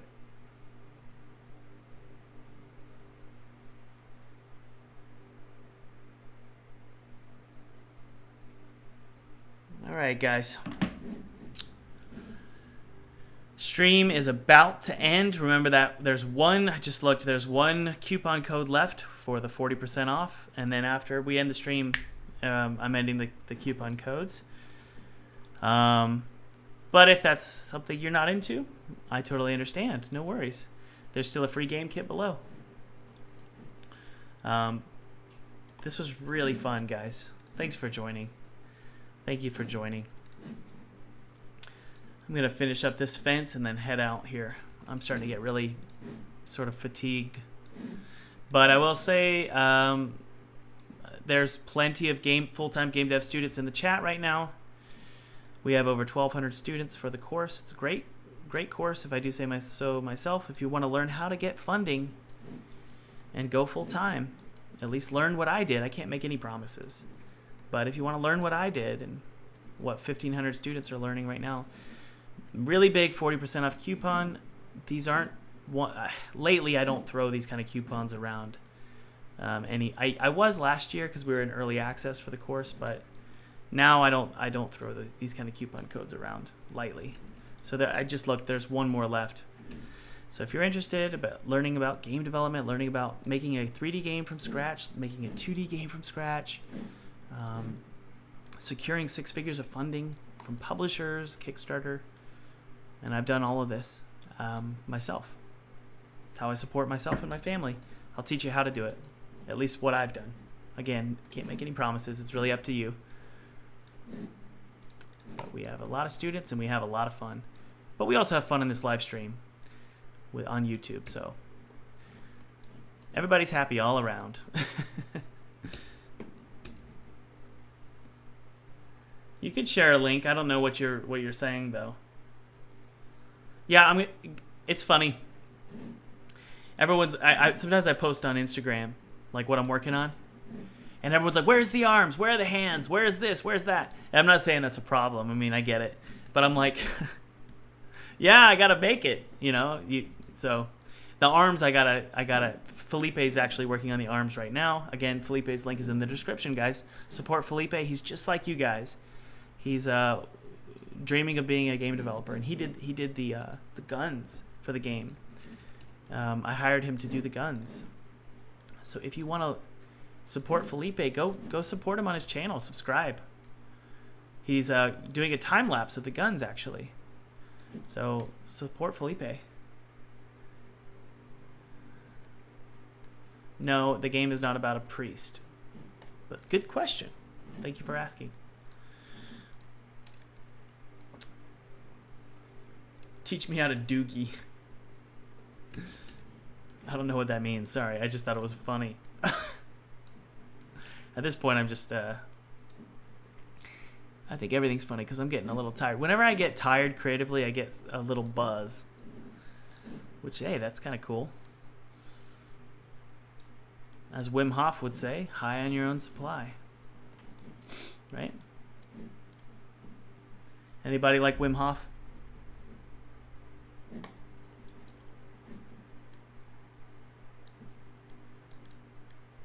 I do.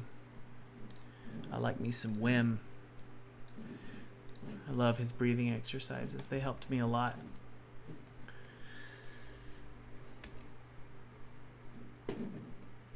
Coupons are gone. Well, I want to say a huge thank you, and a huge welcome to new students to the course. Thank you so much, guys. That means a lot that you would join the course. To those of you who sat through my annoying course ads, I appreciate it. I really do. I know it's annoying. I really do know it's annoying, but it does support my studio and helps us make games. And by us, I mean now I can hire people, which is awesome. So I've got people working on this game, which is just so much fun. So I appreciate it, guys. I really do, allowing me to run these ads. And I know it's annoying. I feel guilty about it. I really do. But I am running Google ads and stuff like that for the course. So, and also mentioning it in my live stream. So I appreciate you sitting through it. So. Okay, I don't really like that it's just sort of going into that stone. So what I'm going to do is, here's what I'm going to do.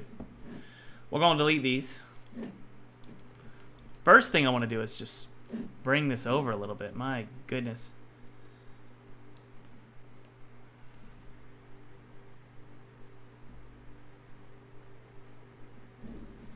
Yeah, so some are saying you're interested in following the progress. I have a dream of live streaming the entire development process and having it cataloged. You know, wouldn't that be cool?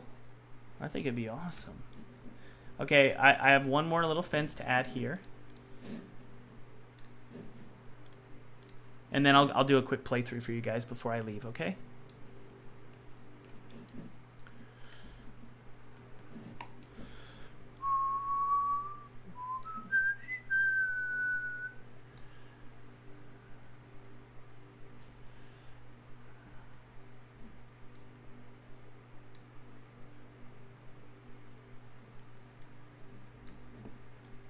Late, getting really late, isn't it?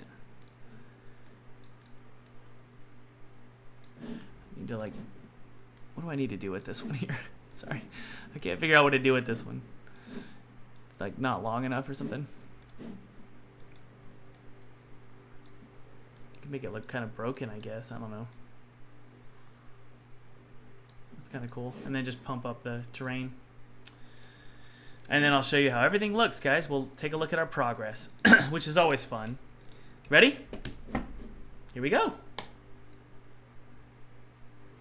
Hey, it only spoils the game if you want it to.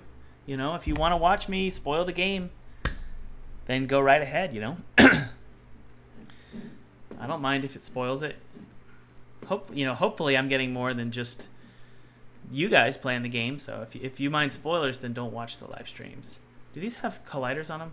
They do. Okay. I just want to make sure everything has colliders. So we made our... I'll make it full screen for you guys. So we made our cemetery today. Really cool. With the help of all of you guys. Was it Something Sniper who helped with this? Very cool. Really good work, guys. I just love the help you guys provided. We just added this fence. That doesn't look terrible, I'll be honest. I don't mind it. Cool little fence over here. I'll probably fence this whole thing. But you know what they say, making fences is a big deal. It's a lengthy process. I'm gonna have to dig fence posts for each, especially on this rock. Digging through this rock is gonna be a tough challenge. So just digging through the rock, getting a fence post digger. I'll probably need to get some cement too and just sort of put the fence along here. It'll take me a couple days, but I'll get it done. And then we'll just go through here.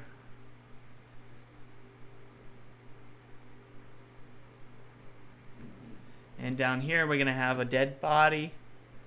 Maybe 2, maybe 3.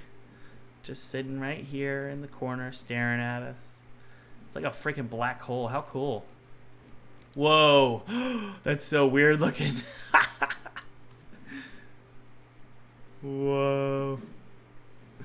Okay. So my light keeps flickering in and out and I don't know why. We'll have to figure it out. Yeah, no problem, Stevie. Thanks for joining.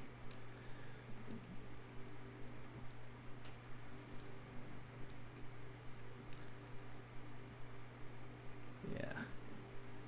So I need to add a stone there because that just, to me, is weird. And I want to get rid of you, you effer. Oh, I hate him. That must be Charlie's brother. All right.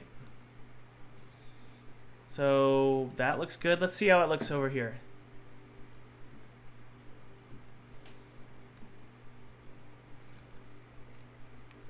Yeah, I think the light went partially into the wall. That actually looks pretty good, doesn't it? What do you think, guys? I think maybe some bushes like on that corner there would be nice. Gameplay is going to be exact. Good question, Frane Tantium. Gameplay is going to be like Half-Life. Guys, have you wishlisted? I'm losing my voice. If you haven't wishlisted, please wishlist below. That looks great. Really, I love that. With that tree there, maybe I'll put a dead body, maybe 2, maybe 3, hanging from the tree. Maybe 4. I feel like that's how, like, the creators, like Valve, they were like, when they're making Half-Life, have you added a dead body? Maybe you could put a torso over there. Have you considered hanging a torso from that tree?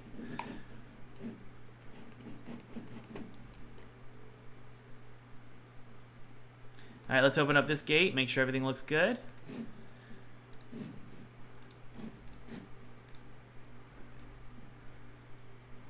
Good, good, good. This is just a mess because I've just thrown prefabs around, but it'll look pretty. There's a gate. And this is the lighthouse zone over here. And then this is a whole other realm. I mean, my goodness. I love it up here.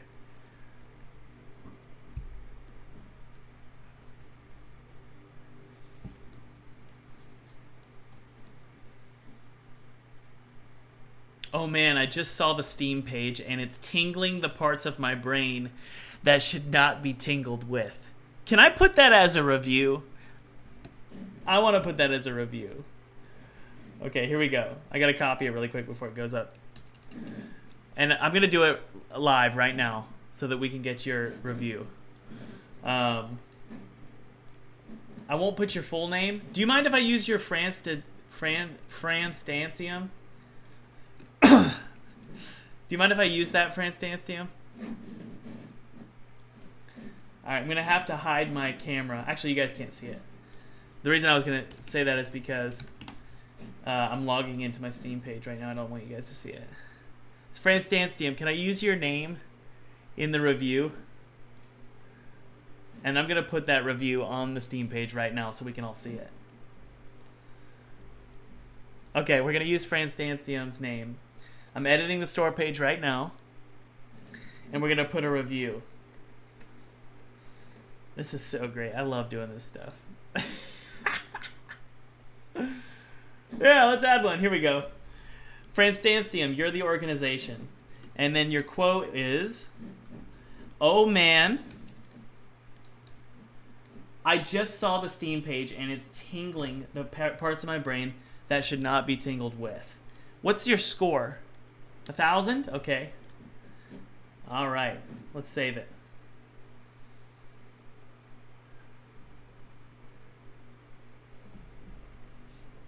All right, let's publish it.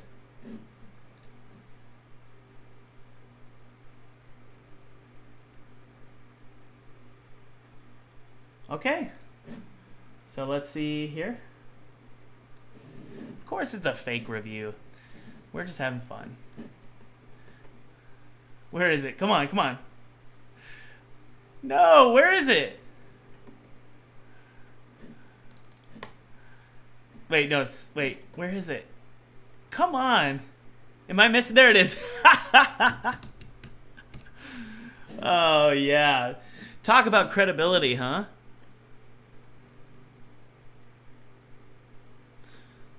Oh, man, I just saw the Steam page, and it's tingling the parts of my brain that should not be tingled with. Oh, man, I think I'm going to sell millions now.